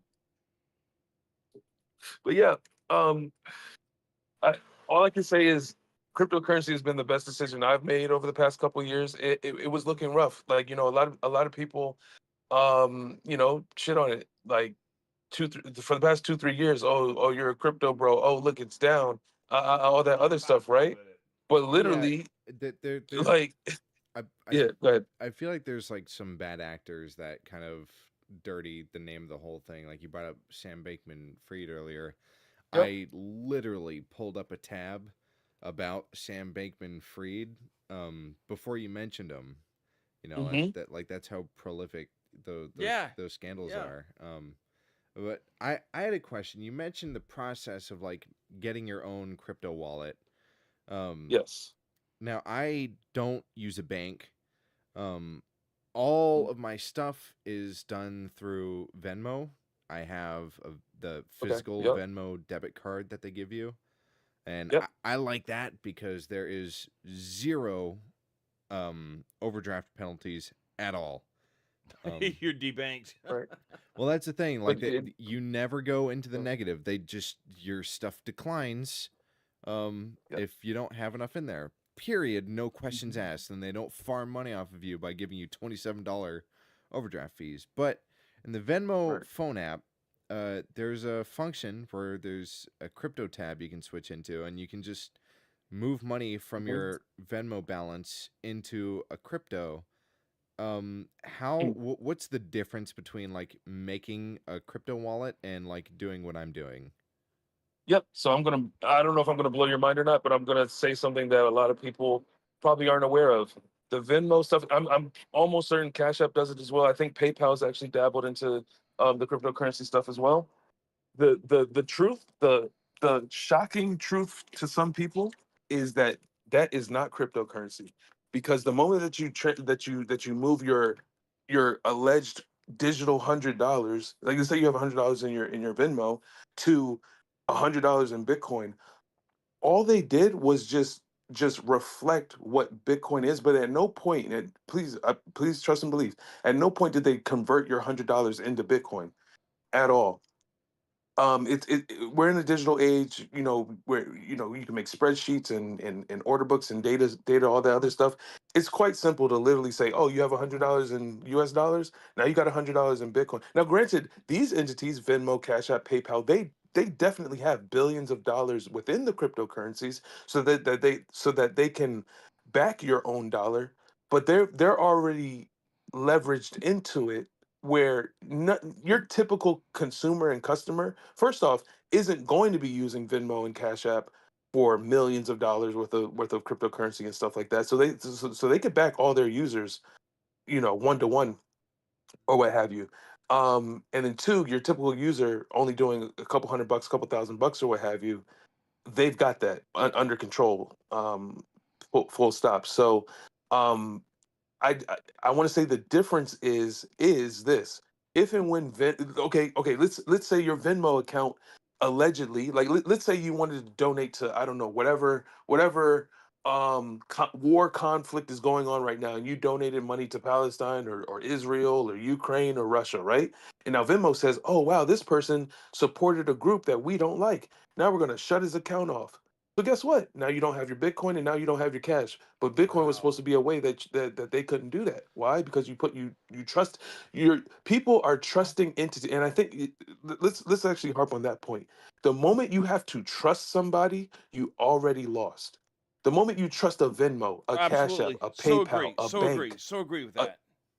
yeah, in exchange, you lost, because the moment that you do something that they don't agree with, Yeah, you saw with the example on Joe Rogan. you Yeah, literally sign over. You literally entrust yourself to yeah, somebody that you don't even know. That's correct. not backed. That's really not even vetted beyond what Yeah, you have vetted. yep, Yeah, so yeah, you're totally going into trust. That's the old trust me, bro. yeah, yeah, Wow. yeah, and that is the difference between someone who is an advocate for cryptocurrency and someone who just wants to invest in something, and if it does something, it does something, if not, whatever. But there, like, it's I don't want to say it's a different mind frame, but you have to truly, truly, truly care about your overall well-being monetarily, right? To even create your own wallet and have a self secure, God damn it, there's a word I'm looking for. But anyway, I guess you kind of get what I'm saying. Yeah, yeah, So yeah, yeah. look, I don't want to say there's nothing wrong with all these other things, but here's the thing, like with the mindset, if you truly believe this cryptocurrency thing is going to be a thing, it's going to literally have global adoption, everyone's going to use it, you damn near need to have your own wallet right away. Not to say that you'll miss out if and when it does pump or anything like Oh, that, but you just can't. just just so that I you think know. Yeah, that's a foregone yeah, conclusion, wouldn't you say? yeah, It's not a matter of if this is going to take off. right, It absolutely is. It's just yeah, I look at it this way. Correct me. This is how I'm kind of looking at it this way, right? yep, Cryptocurrency, the Bitcoin, and everything else. It's kind of like, and correct me if I'm wrong, but this is just an analogy, right? You're kind of looking at Ford, Chevy, Dodge, and say Tesla over here, and you're like, you're sure you know that there has to be a good car made, but mm, you gotta like you're trying to decide which one of these you're gonna go with, right? But you know it's gonna take off. Like I'm not sure who, what, why, where to invest in, but I definitely think it's gonna take off because the U.S. can't say no. Here's why it's gonna work. Check this out, Hosky Coin. Here's why it's gonna work yeah, because nobody can say no. That's when shit right, works. When nobody can say right. no. Exactly. Yeah. I don't care how big or strong any government gets, Right. Bitcoin can never shut off, Cardano Right. can never shut off, and I'll kind of keep it at those two blockchains, because I can deep dive into the whole consensus mechanism and the validators and all this other stuff. But ultimately, Bitcoin doesn't care about the government. It doesn't. Even as much as the government wants to start now injecting itself into it with these ETFs and BlackRock getting in there and stuff like that. Like, even with that, it's always going to be here. It's not going to shut off. There's enough people, and like I said before, you should have shut it off on day one, because outside of that, um, permissionless and trustless is ultimately the win condition, right? Like everything outside of that is just some gamified scam. Um, but I will say this, and just maybe to open up the conversation a little bit, there are differences in blockchains. Bitcoin unfortunately has pros and cons. The pro is, like I just said before, it's not going to change. Bitcoin is the same thing it was in 2009. It'll never change, right? Oh, and you know what? Here, let me send something real quick in the chat. But before I lose my train of thought. But the problem is it's not upgradable. It's not scalable. It will never do the things of, either smart contracts or verifying whatever, or even having its own privacy chain, right? Which we could talk about as well, because that's actually very important. But I'll talk about that later. Husky, I got, Then you have your I got second generation blockchains. So like Dylan was saying about like Ethereum, right? So Ethereum was had its small advantages over Bitcoin because you could do silly things like NFTs or meme coins or whatever, right? But then now we're in a new age of cryptocurrency, which I think people truly are starting to realize is kind of maybe the best option or whatever. Not to say that Bitcoin or ETH aren't terrible options, but the next one is, your provably secure blockchains where no, okay, okay, you I appreciate y'all even let me babble on with this. no, I got, I Oh, got a, I got absolutely. a, I Yeah. got a So big question for you. yeah. I got a big So question for you. If we do a show, I yeah. want to do a show 100% dedicated to this topic, and Okay. have you as a guest. Except Yeah. I want to put it out on X, get some interest on it, but definitely have you come back so we can really, because there's just not enough time, and I want to know more about it. Right. I so want to know more about it. This is No, a and I got you. schizophrenia-friendly environment. Do what?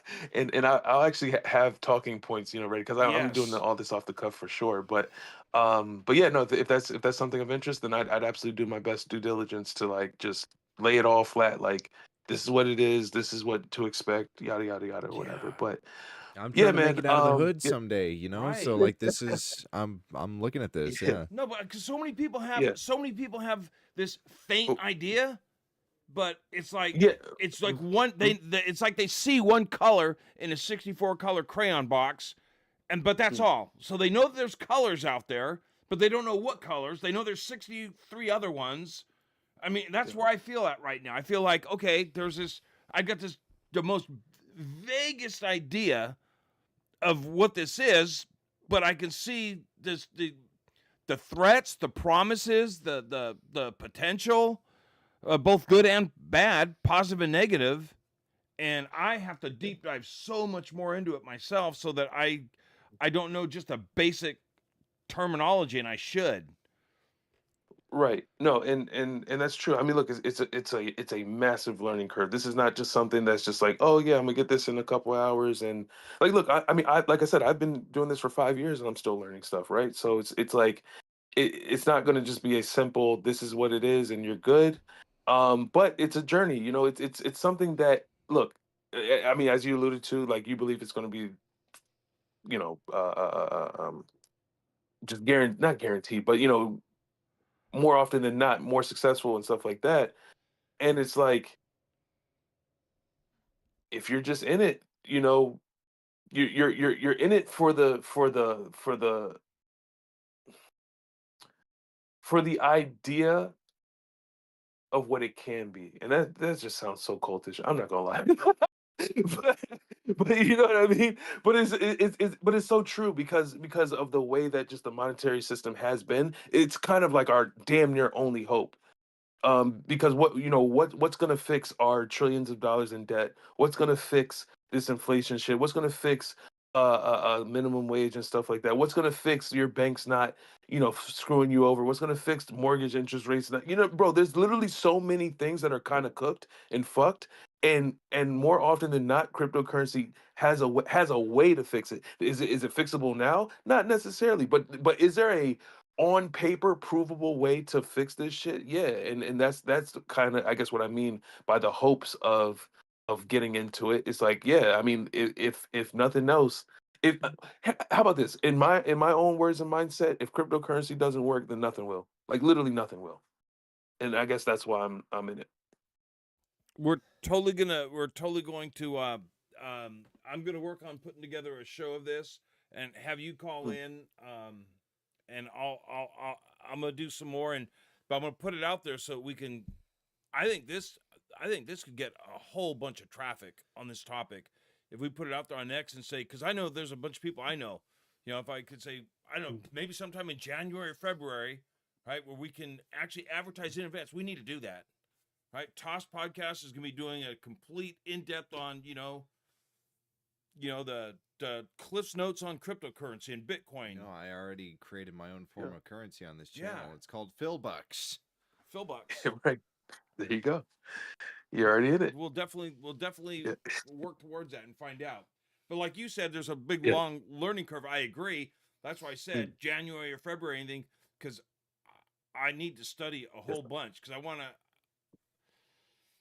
Yeah. I like to And have at least a clue what I'm talking about, and I'm just so well, fucking clueless but fascinated by this. Yeah. and if you just allow me, I don't know, maybe 5 more minutes or whatever, then I'll get what you guys hear or whatever. Sure. But 5 minutes there's and this no guy. more. Yeah. So the gentleman that I showed you guys, the Charles Hoskinson guy. So and I'm just trying to find the best picture. So just give me like 3 seconds. How about this? So I guess you can um put it on the screen if you want. I put it in the gamer chat because I don't know what else channel to put it. But he came out to he came to Tokyo, Japan. So that guy, he created Cardano. He's a billionaire, relatively successful. He was in Bitcoin since 2011 or what have you, right? To answer Dad's question or point, listen to fucking anything this guy says in regards to cryptocurrency, and I promise you you'll get it because I got it, and I'm not I wouldn't claim to be the most intellectually sound person ever, and and all my talking points really kind of stem from what he said. So if there's any way that I could do my own due diligence and onboard somebody into cryptocurrency, I would say look into this guy. Like look and listen to what he says and show me the lie. And then tell me, because I encourage you to sort of go against his mindset with a lot of things. Not to say that people can be wrong, but I'm just saying in general, like this guy's fucking got it. Um, he actually he helped co-create Ethereum before making his own thing. So that's just to show his longevity and or success record. So, but anyway, so yeah, he came to Tokyo. I met up with him. I gave him a cigar. Really cool, chill Dude, dude or rubbing whatever. shoulders with high society. All right. Yeah. And what's it called? And the only reason that I chose Cardano is because actually I just went back to look at the chat. Ron Kitty said that cryptocurrency is no different than a stock, which you know what? Absolutely right and spot on up until a point. With all the majority of these things, people are being conned and not let me not say conned, influenced to put their money into something in the hopes that it goes up. Now, don't get me wrong. That's not a terrible mentality because that is investments in general as a whole, right? You put your money into something, whether it be a stocks or an asset or whatever. You hope over a course of time your money goes up. That's exactly how Bitcoin's been working. ETH has been working. And really, majority of these things, right? There's nothing. Once again, I might be on like a broken record saying there's nothing wrong with that. Yo, So when it just is that why you called it Hosky coin? oh yeah. Yeah. Okay. Yeah, for Charles Hoskinson. Yep. Okay. I see your Yeah, games. Yeah. yep, yeah. So boom, right? So here's the thing. Um, the reason why I do like the third generation blockchains and cryptocurrencies is because not only do you put, do you have like that said, would put the $100 in and hopefully, you get something out of it. You can do that. You're fine and well to do that. But why hold something that's not paying you? And then why is your only win condition is like for example, you could have put $100 on day one with Bitcoin, and you could be the biggest Bitcoin lover and maxi and supporter, right? But the only way you win is you sell your Bitcoin. Now, guess what happens? You don't have any more Bitcoin. You got piss poor US dollars. I'm sorry if I'm getting hype, but you know what I mean. So the problem is you sound kind of crazy telling people, oh yeah, bro, go buy this thing, because you in the back of your head you have an exit strategy, and now that person is going to be left holding the bag, and it becomes a revolving thing of just convincing people to buy the thing that you got in early, and then selling it and saying good luck bro after, right? Once again, not really wrong, because that's the basic economics basic principle of economics.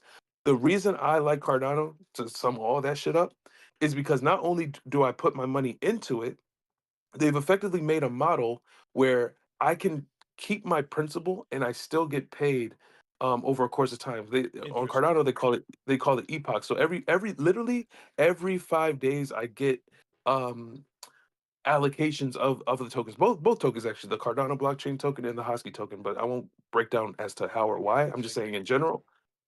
So yeah, so not only do I still have the money I first initially put into Cardano, but every 5 days I've literally been getting paid for not only just supporting this blockchain, but also securing it, because a lot of these, okay, boom, like Bitcoin, you have to be a miner, or a lot of these cryptocurrencies, you need to mine the token, whatever. So the people even using the blockchain um have nothing to do with that, right? It's just the miners making money, dumping it on people's heads, whatever. Cardano, on the other hand, you holding the asset helps secure the network, which makes Cardano the most decentralized blockchain, more than Bitcoin, not infinitely, but hundreds of times more decentralized than Bitcoin. And if anybody wants to argue with me on that, let's go.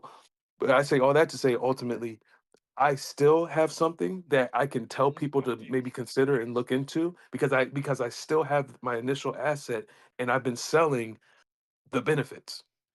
What are your You know? yeah? What are your thoughts on people like CoffeeZilla? Because aside from being like a predator, that guy, allegedly, like he's another guy that like knows the ins and outs of crypto Yeah. pretty well. No, CoffeeZilla is good at pointing out the shitbags. Like when I say his overall understanding of blockchain is something revolutionary, not necessarily, but he's fully aware of, maybe tracking transactions to say, okay, this guy did this and this is why I fucked up, or whatever. He's a good reporter in not just cryptocurrency, but I guess just the world in general, or what have you. But yeah, like I said, his forte is really just calling out shitbags, but I wouldn't necessarily like fully rely on his opinion on crypto. But See, that's not just, yeah. Go ahead. I Go ahead. I actually think people like that are the greatest enemy to that whole enterprise, because what Mm. CoffeeZilla does is he makes Coco Melon videos that like any retard can sit down and watch, and he paints a Yeah. story and he tells it so it's Mm. all interesting, and like people like me who know absolutely nothing about any of this, you Yeah. just watch 15 CoffeeZilla videos and like your takeaway is like, oh, it sounds like crypto is a pretty bad thing. Yeah. No, But and that's something. but Yeah. Go ahead. Sorry, go ahead. like he knows his shit though. Like he's Right. not clueless by any means. But it's Mhm. it's his viewers and like the type of content that he puts out that makes it an issue. Yeah. No. Look, man. I look at individuals like a CoffeeZilla or anybody purporting, because he's making his money off of showing the shitbaggery of a lot of things, especially cryptocurrency, right? But I look at maybe I'm just on a different mind, not mind frame, bro. I'm like cracked in the head a little bit. But basically, I say that to say, like, I look at all the general, in regards to cryptocurrency, FUD, fear.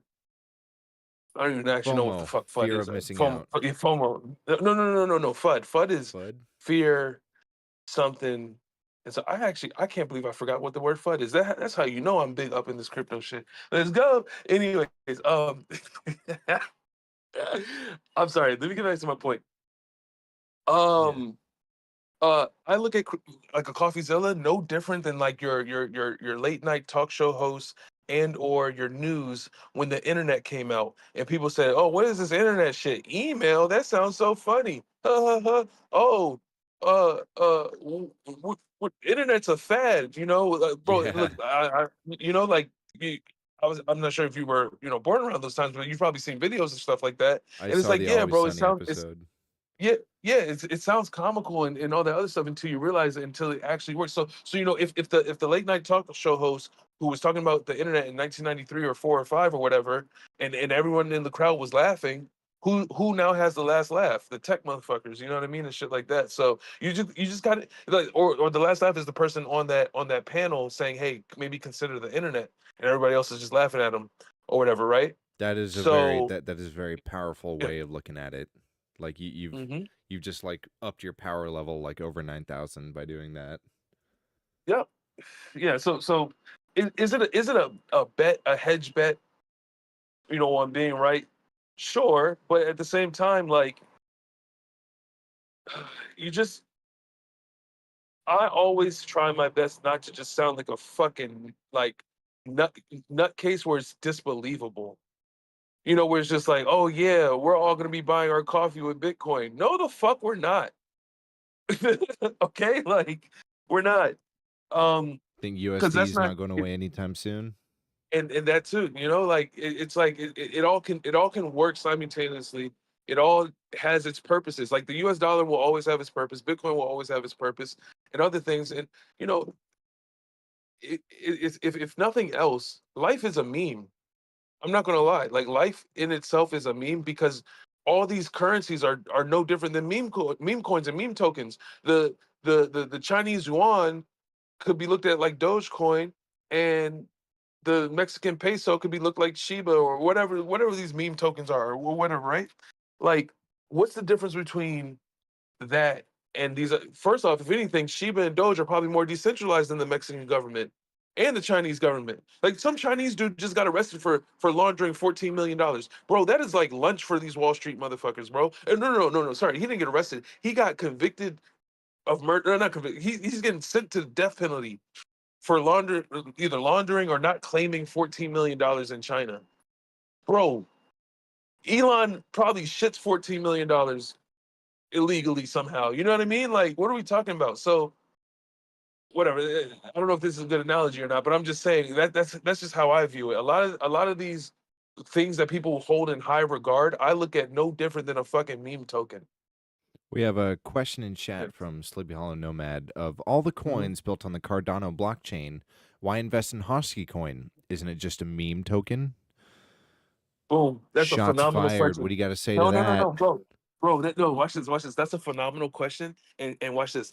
I actually hate that I had to choose the Hosky token out of all the tokens. You want to know why? Because Hosky currently and since its inception has paid out more. Do you remember the every 5 days thing I was talking about? Has paid out more as a project than any other project on Cardano. I wouldn't necessarily say combined, Can you but give for us damn numbers sure. on that, like USD numbers? Sure. At least in regards to my position or what have you. So if you, I don't know if you saw the chart or not. The chart just super heavily pumped for no goddamn reason. Well, actually, no, there is a reason, but I won't explain why. But anyways, so during these past 2 or 3 years, right? Since like the market, all the markets were just trash. Bitcoin was trash. All the markets were trash, right? Every 5 days, I was probably pulling about, I'd say $500, right? So not bad. Now my initial investment was 50,000 into the project. Every 5 days, getting about $500 or what have you. Now that's just fucking like I think I pulled out like 3-4K yesterday or something like that, just off of my staking position. So Off of the shit meme coin? yeah, oh yeah, yep. So That's so dude. so here, That yeah, right. It's hard to argue that. Now here's the thing. A lot of people say, "Oh, well, you just got in early, you got lucky." No, I'm telling you right now. No, well, actually, this is not financial advice. I just want to say that just off rip or anything like that. But literally anybody could do that shit. Like literally now, tomorrow, yesterday, whatever the fuck, right?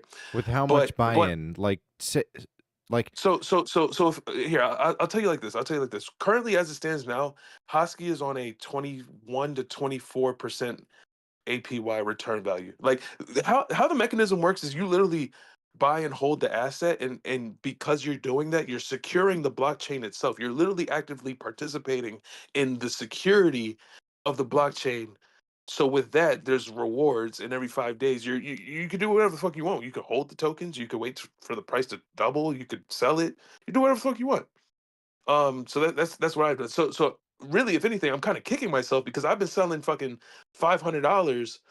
Bro, I basically had my Bitcoin pizza moment. I was making $500 every 5 days. When if I would have just hold that shit, it'd have been 5K every 5 days. So now Well, yeah, with crypto and like yeah. coins specifically, like isn't there always like one person at the very, very, very, very top, the founder, if you will, like the owner of that token? Like is You that know, normally the bro. case, or am I off on Yeah. that? No, no, no, no, no. You are so spot on. And that unfortunately is normally the case because no one wants to do their due diligence. A lot of people say, "Oh, I mean, bro, there's so many. So it's called like Ponzonomics, scamtism, bro. Fuck it. Like nobody wants to do their due diligence, so they ignore those sort of warning signs. Yes, absolutely. If you go into a token where 70+% of the tokens are in the top 5 wallets, and the top 5 wallets are the founder, you're playing yourself. You're doing yourself a disservice. Yeah, because like So what's here, what's here- what's to here- stop the owner of the coin from okay. like Now, taking now, everything out? now watch this. Now watch how I just okay. Boom. Sorry. I love bro. I love the shit that I'm in. That's why. So I get to pop my shit, right? So for example, Cardano. You're like, okay, Dave, but or Hosky, whatever. Sorry, my name's Dave, by the way. But anyways, Hosky coin. Well, why do you like Cardano? Does the founder have like 30, 40, 50, 60% of the token? No. Boom. On Genesis block one, which means like its inception, he himself got 1% of the supply, and his two uh, founding company entities, IOG and Emergo, also, actually it might be less than 1%, but let's just call it 1%. So it's 45 billion tokens, right? Meaning that they got, let's just say they got a billion, whatever the fuck the numbers are, right? They got 1% of Yeah. the supply. Now, mind you, I challenge you to find me any blockchain, especially a founder that's alive, because obviously Bitcoin and Satoshi, allegedly he's here or not, whatever, or he's dead. Regardless, he has a million tokens, which is more than one. First off, you ca- we can't even we can't even fund my bag if Bitcoin itself, the founder, has a million tokens in it, which is what well above 1%, and we're advocating. So, anyways, boom. Anyway, so listen, right? So not only did the Cardano people, guys or whatever, actively have a smaller position in, and I challenge anybody. Like I said before, yeah. So that's what I wanted to say. Look at any blockchain. I don't care if it's Ethereum and Vitalik. I don't care if it's Solana and those group of people. I don't care if it's XRP and that guy creator or whatever. Show me one token where the founding wallets have less than 30%, and I'll buy that shit because that, like you just said, all these token founders have majority of the supply, and that's why I'll never touch not a single one of these things ever in life. You couldn't convince me to touch nothing. So now, but and I apologize. Now here's the icing on the cake with that. You ready for this? You know how we just said, oh, Bitcoin, Satoshi has a founder, whether he's dead or alive or not. You never know if he's going to sell those million tokens or whatever, right? Or Ethereum, Vitalik, he's still alive, right? And he's the founder. He literally the founder owns it. He can shut off that chain whenever he wants, right? Or XRP or Solana, right? These people who created the blockchain, guess what? They're still alive and they still have access to the chain. Guess what Cardano is? What's Cardano? He George Washington himself. You word? He George Washington. You know what that means? You know how George Washington could have been the king of America, but guess what? What did he decide to do? He decided to be president, right? To make it democratic, right? Yeah. Yeah. Charles Hoskinson gave up the keys to the blockchain. It's truly a free and decentralized blockchain. He doesn't own it anymore. Who does? The people. Let's go. Your mic peaked out, dude. So yeah, I heard you pop off there. Okay. Um. So by the people, like, Yeah. how does that work? And this is probably Yeah. gonna fart out another 13 minutes from you, but like you got me curious now. Yeah, yeah. No, no. Okay, so boom.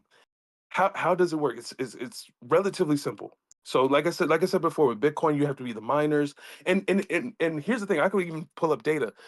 Bitcoin has two mining pools that can control the network, and at any given point in time, they can shut off Bitcoin or fork the chain and destroy it. So that's not to answer your question. I just had to give that as an example. So there are literally two people who can fuck Bitcoin. Yeah. So I'll just leave it at that. So how Cardano works is that they're called stake pool operators, and it is probably the most genius the dude might win a Nobel Prize off of this shit, bro. I'm not gonna lie. Because it's basically the people who hold the asset, kind of what I was alluding to before. When you hold the asset, you stake to the blockchain. And me saying that sounds easier than what it actually is, but I promise you, it's literally a couple clicks. You click, you stake to the stake pools. Anybody could be a stake pool operator. There's over 2,000, or actually, sorry, there's over 3,000 stake pool operators securing the blockchain, Cardano blockchain right now, and the tens of millions of people who hold Cardano then stake to one of those 3,000 people. First off, technically you're decentralized with like three different nodes or whatever, but Cardano has 3,000. So it's secure because every place or part on the earth, or at least in the major countries, there's a Cardano stake pool node validator so that none of these government entities can say, hey, we don't like Cardano, shut it off. For example, those two Bitcoin miners are in like the same location. And if nothing else, I believe they're in America, but I could be wrong. But if you look up Ant Pool, and F2 miner pool, um, wherever they're located, that government can say, "Hey, we don't like Bitcoin anymore, and you're going to listen to what we want to do, yada yada yada," and screw it over. With 3,000 stake pool operators, good luck doing that. Literally, good luck. Um, I hope I answered that. I know I didn't, but that is quite literally the most direct answer, is that everybody who holds the asset is truly helping secure the network. For example, you could buy all the Bitcoin in the world. Guess what you're not doing? You're not helping secure the network. You can buy all the ETH in the world. Guess what you're not doing? You're not helping secure the network. Every asset on this blockchain is secured, or not secured, but is helping to secure the blockchain, so that nobody has the ability to tell you, no, you can't transact. For example, look, I literally clicked $100,000 sale yesterday. Literally one, boom, right there. At no point did somebody say, "Oh yeah, how can we attack this transaction? How can we sandwich it? How can we block it? How can we extract value out of this guy trying to extract value?" No, nobody got in the way of my transaction. One and done, boom. So, um, yeah, I hope that answered it. You know what, man? I'll be honest with you. Yeah. It is quite an undertaking, Hmm. to like put yourself in this world and understand it all. Was there ever a point where you Hmm. were like you yourself, where you were just like a complete and total normie, like wage slave, like going to work and, cashing out your paycheck and like living like everybody else? And then like Yeah. there's a point where like you knew nothing about crypto, and then you like went full face into it. By the way, Chief's got to take a phone call real quick. He'll be right back. It's all good. Um, Yeah, man. I mean, as I stated before, I live in Japan, right? I've been here for 10 years, and I've only been in blockchain, like I said, for 5 years. So those first 5 years, yeah, man. I mean, look, I was just young. I came out here when I was 25, kind of just out of college or whatever, and was just being What's your degree? sociology. Okay. Yeah. At first, it was graphic design, visual arts, not visual arts. Sorry, graphic. No, I guess yeah. No, sorry, visual arts. Yeah. But I switched it to sociology. But anyways, what's it called? Yeah. So I got out here, whatever. Yeah, man, I was just regular guy. Honestly, my first hobby and interest were watches and stuff like that. So, bro, I mean, the amount of watches that I bought in 2015 and 16 as opposed to crypto is disgusting, because I'd be able to afford the store at that point. But we all have different interests and stuff like that. but yeah, man. So Did you what got me? d- Yeah, go ahead. like if you don't mind answering this question, like did you come from like a decent amount of money, or like was it tough growing up, or like was it normal in the middle? Uh, no. I in no way, shape, or form was my life rough. Actually, here I'll maybe give some context. So, my dad was a news anchor for Fox, Fox and News? yeah, yeah, Which one? in If you don't Connecticut. mind. Yeah, Fox 61. Yeah, I'll probably Oh, just only say that, but oh, Fox yeah, 61, like a local channel. yeah, yeah. Well, local Fox News. Yep. I thought you meant like like the Oh Fox yeah. News. Okay. Yeah, it's not Fox, but yeah, you know what I mean. But Yeah, yeah. yeah. But what's it called? But yeah, still news anchor. So I kind of was like around politics and just a lot of this shit. Like I vividly remember like graduating 8th grade, and my dad had an interview with like the mayor of Connecticut. Like she had just gotten in or whatever. So like he did her first interview and shit like that. So whatever. Anyways, no, at no, yeah, no, in no way, shape, or form will my parents allow me to say I had it tough growing up. Um, You didn't? but Yeah, so but like yeah, fairly like middle to upper middle class. I wouldn't call it upper, bro. We were fine. Like, bro, never had the need for anything. Yeah, But yeah, yeah. um, but with that, so in no way, shape, or form did did I allow that to have me like be complacent or needy or whatever. Honestly, dude, after my 18th, 19th birthday, it has literally been on me. I've never asked my parents for a dollar. They haven't, to my own decision and their own volition, help. No, well, let me not say that. They help. Don't get me wrong. My parents help in their own way, right? But not in the sense of like, oh, mom, dad, please pay my rent or whatever, right? Like it's been ultimately I use the things that they taught me through my childhood to then get me to where I'm at right now. Um, so I'm grateful for that. You know what I mean? Like I'm really thankful that I got to experience a relatively good, decent childhood that didn't. I mean, look, it like I'm not a pushover, but I do know how to like work around and network and stuff like that. I don't know. It's kind of it's bro. I literally have such an unorthodox life. Like I'm a black dude in Japan. You know what I mean? Like bro, like everything is just like not the north. So it's really hard to like be relatable, but or at least in my eyes, I guess. But whatever. It's my own Yeah. special story. So I just personal question. As far as like the cost of living and like, did you came to Japan from the United States? Yeah. So like, how did the USD to yen conversion work? Like, will like Sure. 300 USD get you like about as far as it will in the States and Japan, or like will it get you much farther? Oh, Like, more. Yeah, much further. Now here's the thing. Like 10 years, like when I first got here 10 years ago, the U.S. dollar and the yen I wouldn't call it 1 to 1 because obviously the denomination is different. Like $1. Imagine it like this: just remove the decimal in U.S. dollars, and you've basically got yen. So $1 was 100 yen, right? okay, So or look at it like if America only looked at things like pennies. So I got 100 pennies. It's like, bro, you got a dollar. No, I got 100 pennies. You know what I mean? yeah, I It got a was like million basically, pennies. No, you got ten thousand yeah, dollars. right, Yeah. right. So that's what it was years back. Now with I don't even know who to blame or explain how or why, whether it been like the Biden or the COVID or Trump, who the fuck knows, right? But now COVID it's fucked a one, lot of things yeah, up. right. So now it's $1 to like $1.50 out here, or $1.60 at one point, right? So for me, I use it to an advantage because I live here and I also get paid in U.S. dollars.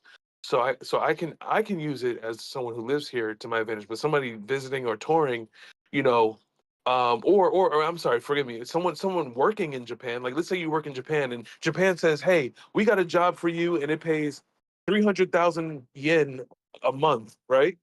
Yeah. Now on paper, that sounds like $3,000, which it's decent like entry level job or what have you, right? Yeah. But if you're an American and you want to like convert that to US dollars, now you got $1,700. Yeah, that sucks. Yeah, Okay, I see how that works. Yeah. you know.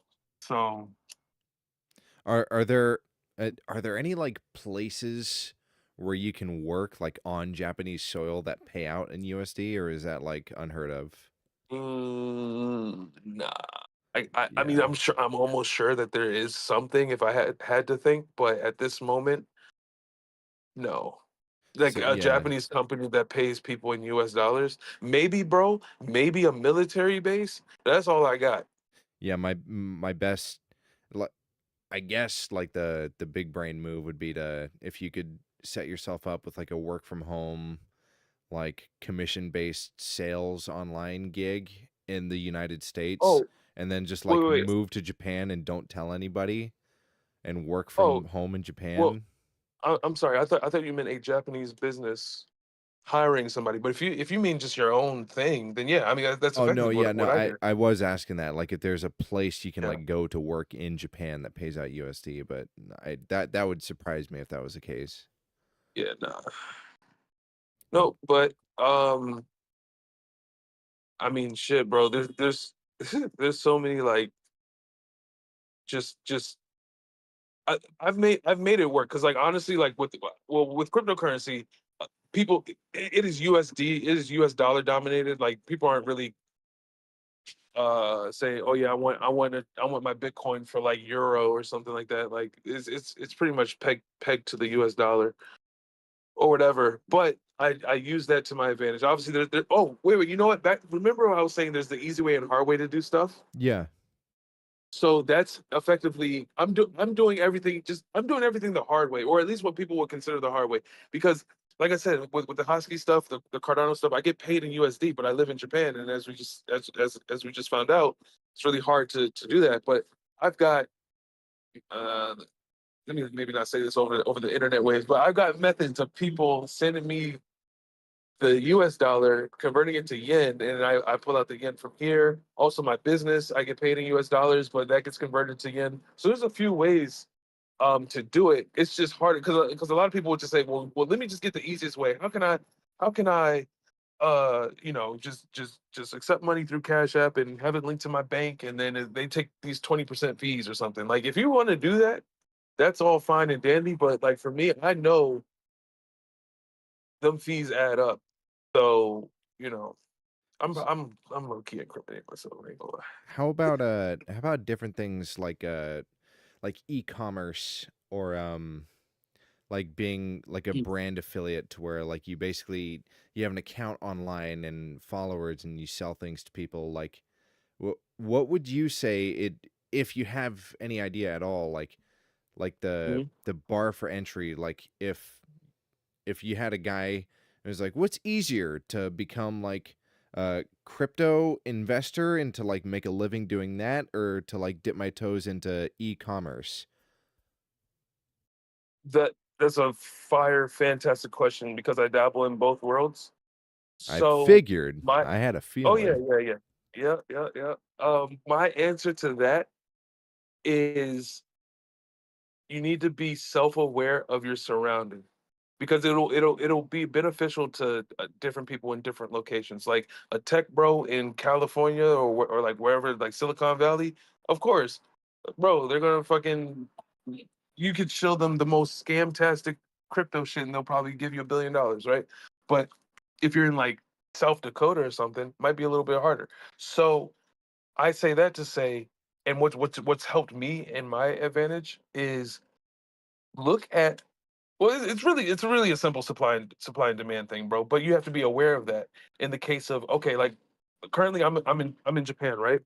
I have one business where there's a clothing company called a Bathing Ape, and a Bathing Ape is a Japanese brand that people like well people in the fashion and luxury and stuff really love, hold in high regard, right? Yeah. Um, and I sell shitloads of Bape from Japan to America because people are willing to pay for a $200 hoodie. They're willing to pay 400 or $500 for.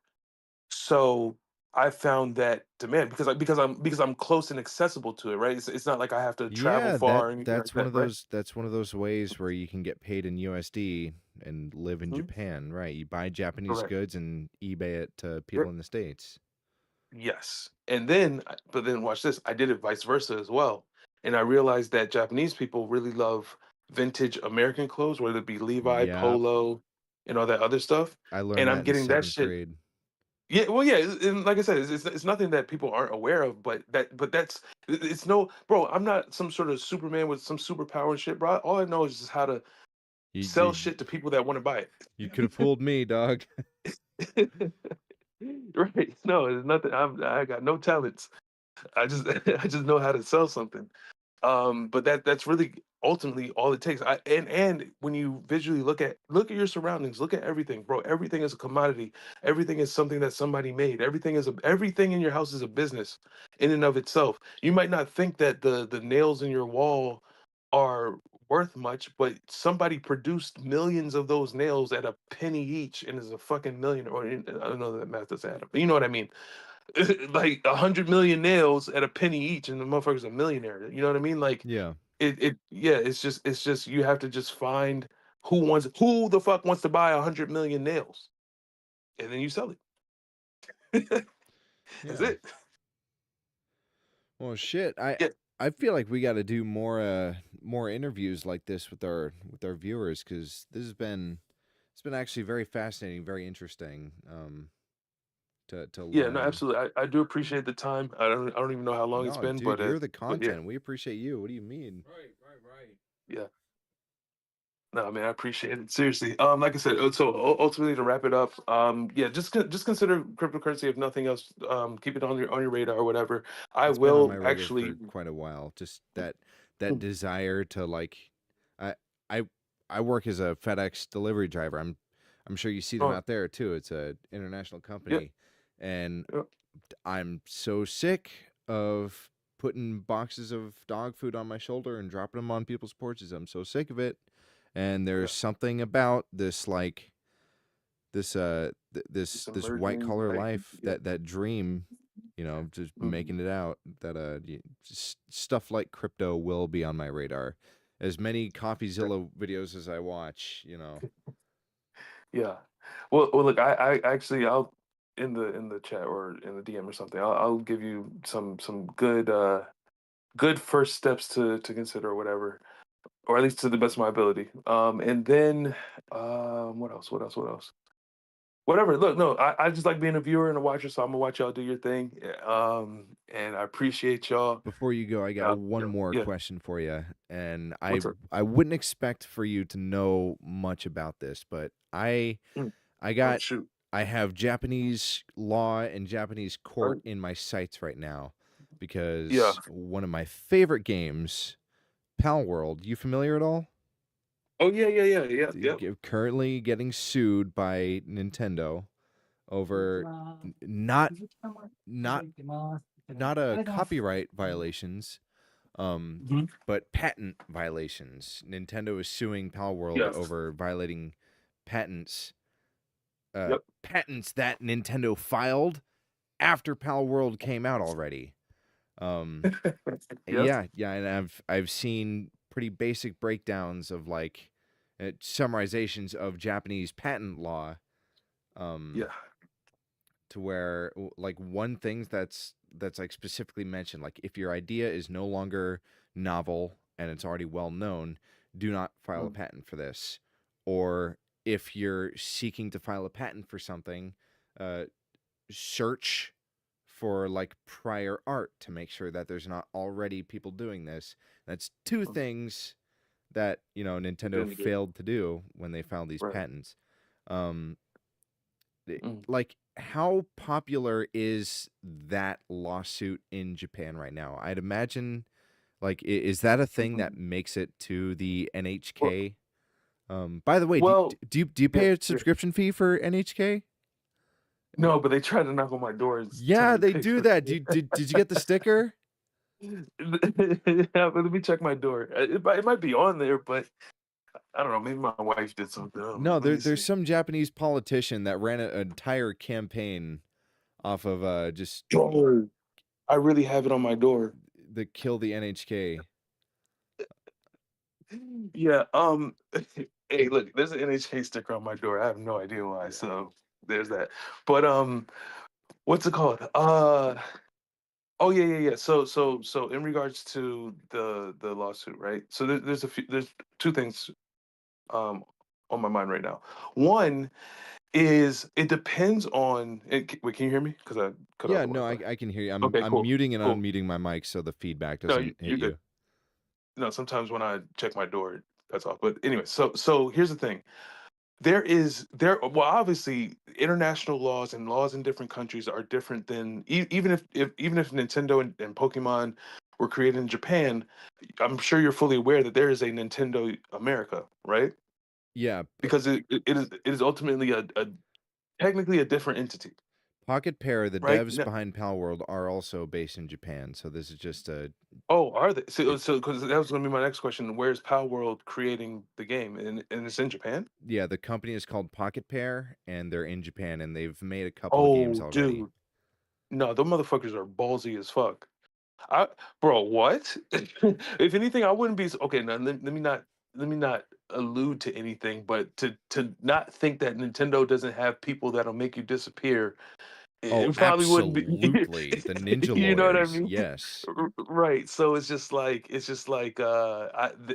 for the Power World people to be in Japan.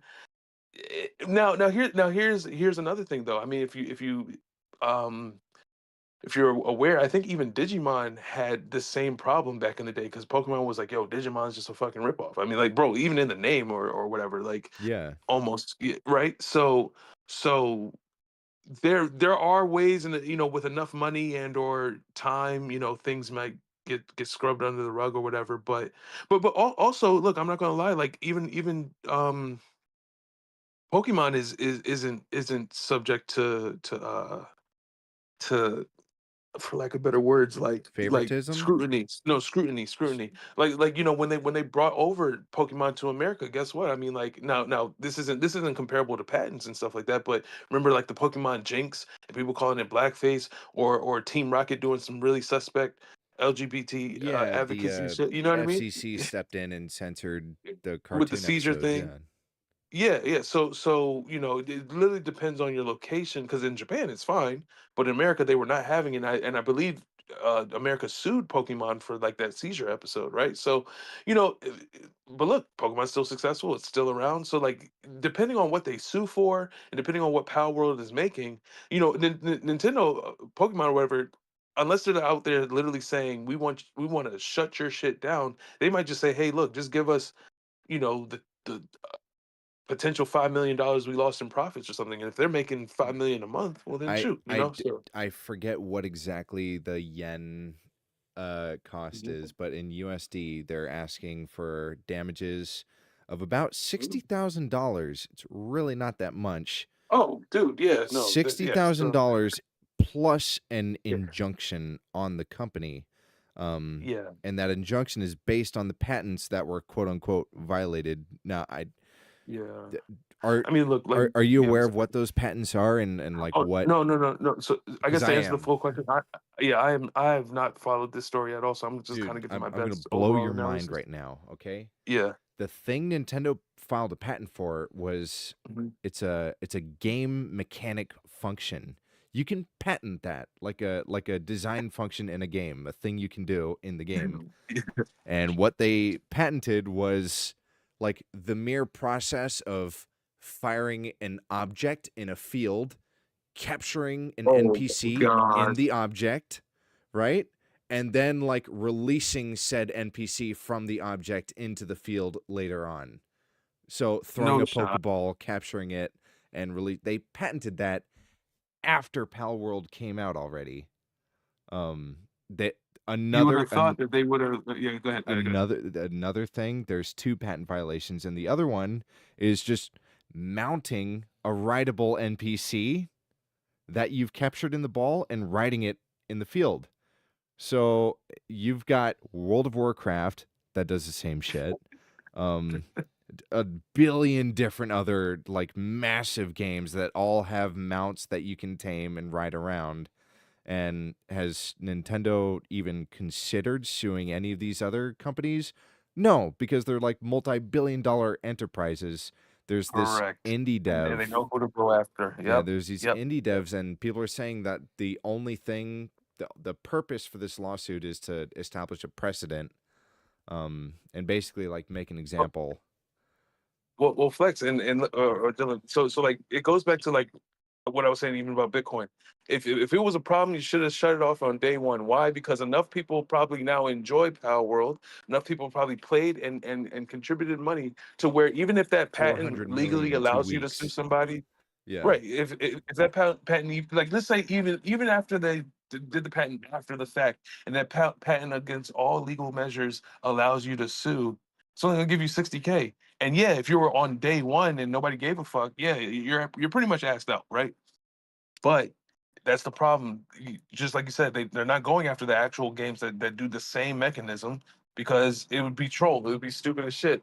It's really market dominance, and not to say that they have a monopoly, which maybe to some degree they do, in regards to animal game, whatever the fuck it is, RPG or Yeah. whatever, right? But anyways, what I'm saying is like they're fully aware that they're doing this just to flex muscle, just so that nobody else has the wise guy idea. Because look, bro, Pokemon's 20, 30, maybe 30 years old at this point, or damn near. Right. Like they've made their bread, they've made their money. No new person is gonna come in and be a Pokemon competitor. I mean, I say that lightly. Obviously, there could be, but you're gonna be so hard pressed to come up with a new idea that Pokemon hasn't made. And at this point, they're just trying to flex nuts to say, look, we want to just be on top regardless of who you are. This is actually something super small. I wouldn't even call it necessarily relevant, but I just gotta put it out there. Even myself, so you know how I said I import some products from America to Japan. Yeah. Bro, I got a this literally happened 3 days ago. I got a Mario hat or a perceived Mario. You know how Mario's hat with the M is red and all that other shit, right? Yeah, yeah, This hat came in a bundle pack of 1,000 hats that I bought. So I uploaded it. I uploaded it on a Japanese website, and Nintendo of Japan literally deleted my shit off because it didn't have any Nintendo branding on it. Dude, that's crazy. Bro, even the small time guy, I probably wanted to make $15 on that hat. And they were like, yeah, no, cease and desist. Bro, I thought my account was gonna get shut down. I'm like, holy shit. Like, yeah, they're not playing anybody. Anybody doing anything that they're not making money on, they're gonna do something about it. I don't know. I know you got your grind and your crypto lifestyle, but I fucking dressed up as Mario one Halloween, and some two Japanese guys, I think they were Yakuza, were following me. they got out and beat you up, yeah, and mugged They you, were yeah. whistling. They were whistling up. Yeah, so and okay, and now, but here's the thing, and I'm not really advocating counterfeits, but sometimes in these bundles of hats that I get, I know some of them are bullshit. But like for example, like sports teams. Sports teams are super big in America, and yeah, you have your New Era, you have your 47 brand or whatever for sports hats. Then there's just some bullshit from China, right? But it's got like the LA Dodgers, and it's a Chinese ass hat. Yeah. Oh yeah, Um, I'll hanging up I'll, at the I'll put that. marathon. Yeah, I'll put that on this platform and never get fucking cease and desisted, for lack of better words, or it getting delisted because it's not a Japanese thing. So it's for sure where you are. But obviously, if I wanted to put some counterfeit MLB stuff on eBay, like US eBay, yeah, it's probably gonna get shut off. So like I said, it just definitely depends on your location for sure. Because out here, I can sell all the counterfeit America shit, but the moment I sell a $10 Mario hat, oh, sir, you're a criminal. Ah, bro, what? A lot of people are saying that like Pal World has a case, just based on like, if Japanese patent procedure and what you're supposed to do when you file patents, and how like Nintendo completely ignored all that like Pal World has a case, and based off the sales of that game, 400 million units pushed in 2 weeks. Um, like they could fight it, but a lot of people are saying that they won't. I know you got your grind and your businesses and all that, but like if you have, I don't know how big you are into gaming or any of that, but if you have that time and you do games, I highly recommend that like you check out Pal World and like play that game, see how amazingly fun it is, and then like look at reviews of the last 2 Pokemon games that came out and like how upset people are with the quality of those games, and then like how much love everybody is giving Pal World, and like just like think about like the dynamics of that lawsuit or Yeah. I don't know. No. Well, speaking of the dynamic, and I apologize, I just want to merge 2 conversations into one, but that's quite literally how I see, your Bitcoins and stuff like that. Like yes, like Cardano effectively could be the power world of blockchain, where it's like, yeah, Bitcoin it's got market dominance and all this other stuff, but the amount of things that people complain about Bitcoin and the things it can't do, there are other things. Other people are going to create things that they wish they saw in the things that they once loved. So yeah, Pokemon might have got you into gaming, might have got you into a multitude of things, right? But if ultimately they're not doing their due diligence as a multi-billion-dollar goddamn company, there will be somebody to create something that people actively want, and the market's just going to dictate who's the best. So like I said before, will someone overthrow Pokemon? It's hard to see it that as a reality, but it's not impossible. Will something ever flip Bitcoin? It's not impossible, but it's just going to be it's going to need, for example, Pokemon flipped. What was the biggest games back in the day? Pac-Man, Galaga, Tetris, right? Like Oh when yeah. Pokemon first came out, like people were like, nothing's gonna beat Pac-Man. This is the greatest game ever. Until it wasn't. I think Pokemon is like a bigger media franchise than Disney is now. And you would think like nothing would ever go as big as Disney, and like Pokemon did. Mm-hmm. But yeah, no, thank you very much for coming on. It's been a extremely interesting interview. We got to do more of these with different viewers. 100%, man. And I'm looking forward to some politic talk now. You know what I mean? Let's get to the craziness. Let's see what the world is doing. The world is burning. January 20th is going to be lit, but we'll be going on before then. Let's see, when is that? Let's see, January 20th. Are we going to be lucky? That's a Monday. No, So we'll definitely be going into that 18th, which is a Saturday.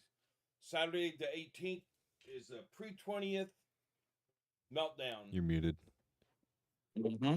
Oh, okay. Well, all right, gentlemen, y'all be easy. I'm still watching the stream. Actually, last question. How long y'all going for? Because I got a long day ahead of me with some work, so I want to watch y'all. We're cutting. We're cutting as soon as we get off. We're cutting, Dee's but got to work tomorrow, and I did start streaming on YouTube, and I think the last 2 VODs are available on the YouTube channel. If you go to the live tab, I'm gonna work on putting out more video edited content to watch. yeah.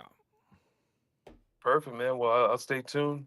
Appreciate y'all. Everybody watching, subscribe, goddamn, gift sub, do all that good stuff. These are some good guys, so appreciate you. Word up. Thanks, man. God bless. Yeah, you too. Peace. All right, everybody. That was we're gonna January, February, and we've got stuff to talk. We're gonna go to that McAfee. That's an interesting. We got to do more conversation with viewers, because we dude, got Joe Rogan this shit. That was so fun. The Tossed experience. That was seriously very fun. When we have a really, really good topic like that, yeah, and maybe it won't be on a Tuesday. Maybe it'll be a special night, on a Wednesday or something like that. But we definitely have to fucking polish our boots before we show up to that parade. Dude, that sounded tough, didn't it? We got to polish our boots before we show up to that parade. Now, I know that this isn't a gaming channel, but I don't care. I think the Game Awards are coming up in December.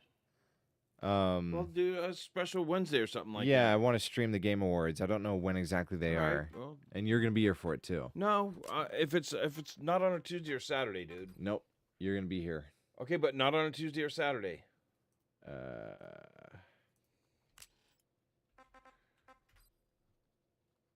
Thursday.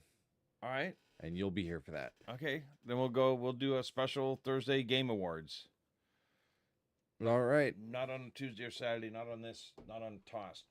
This is not a gaming channel. Yes, on Tossed. We will stream the Game Awards on Tossed Podcast. We'll talk about it, 'cause, dude. Yeah, that I love the Game Awards. Okay, but you've got your It's you've so got your much fun. FlexSeal gaming. It's so much fun. Okay, you've got your FlexSeal gaming channel, and we'll do that. Yeah, that's not an affiliated account, and there's no followers on that. So Yeah, we're not gonna have followers on this if you do it a gaming channel, dude. This isn't a gaming channel. I'll stream one event. It'll be very fun, trust me. But All right, on a Thursday. yeah, thank you guys for tuning in so much. And we love you, and we hope you have a happy Christmas. Happy Thanksgiving too. We didn't say it. Happy Thanksgiving. Oh.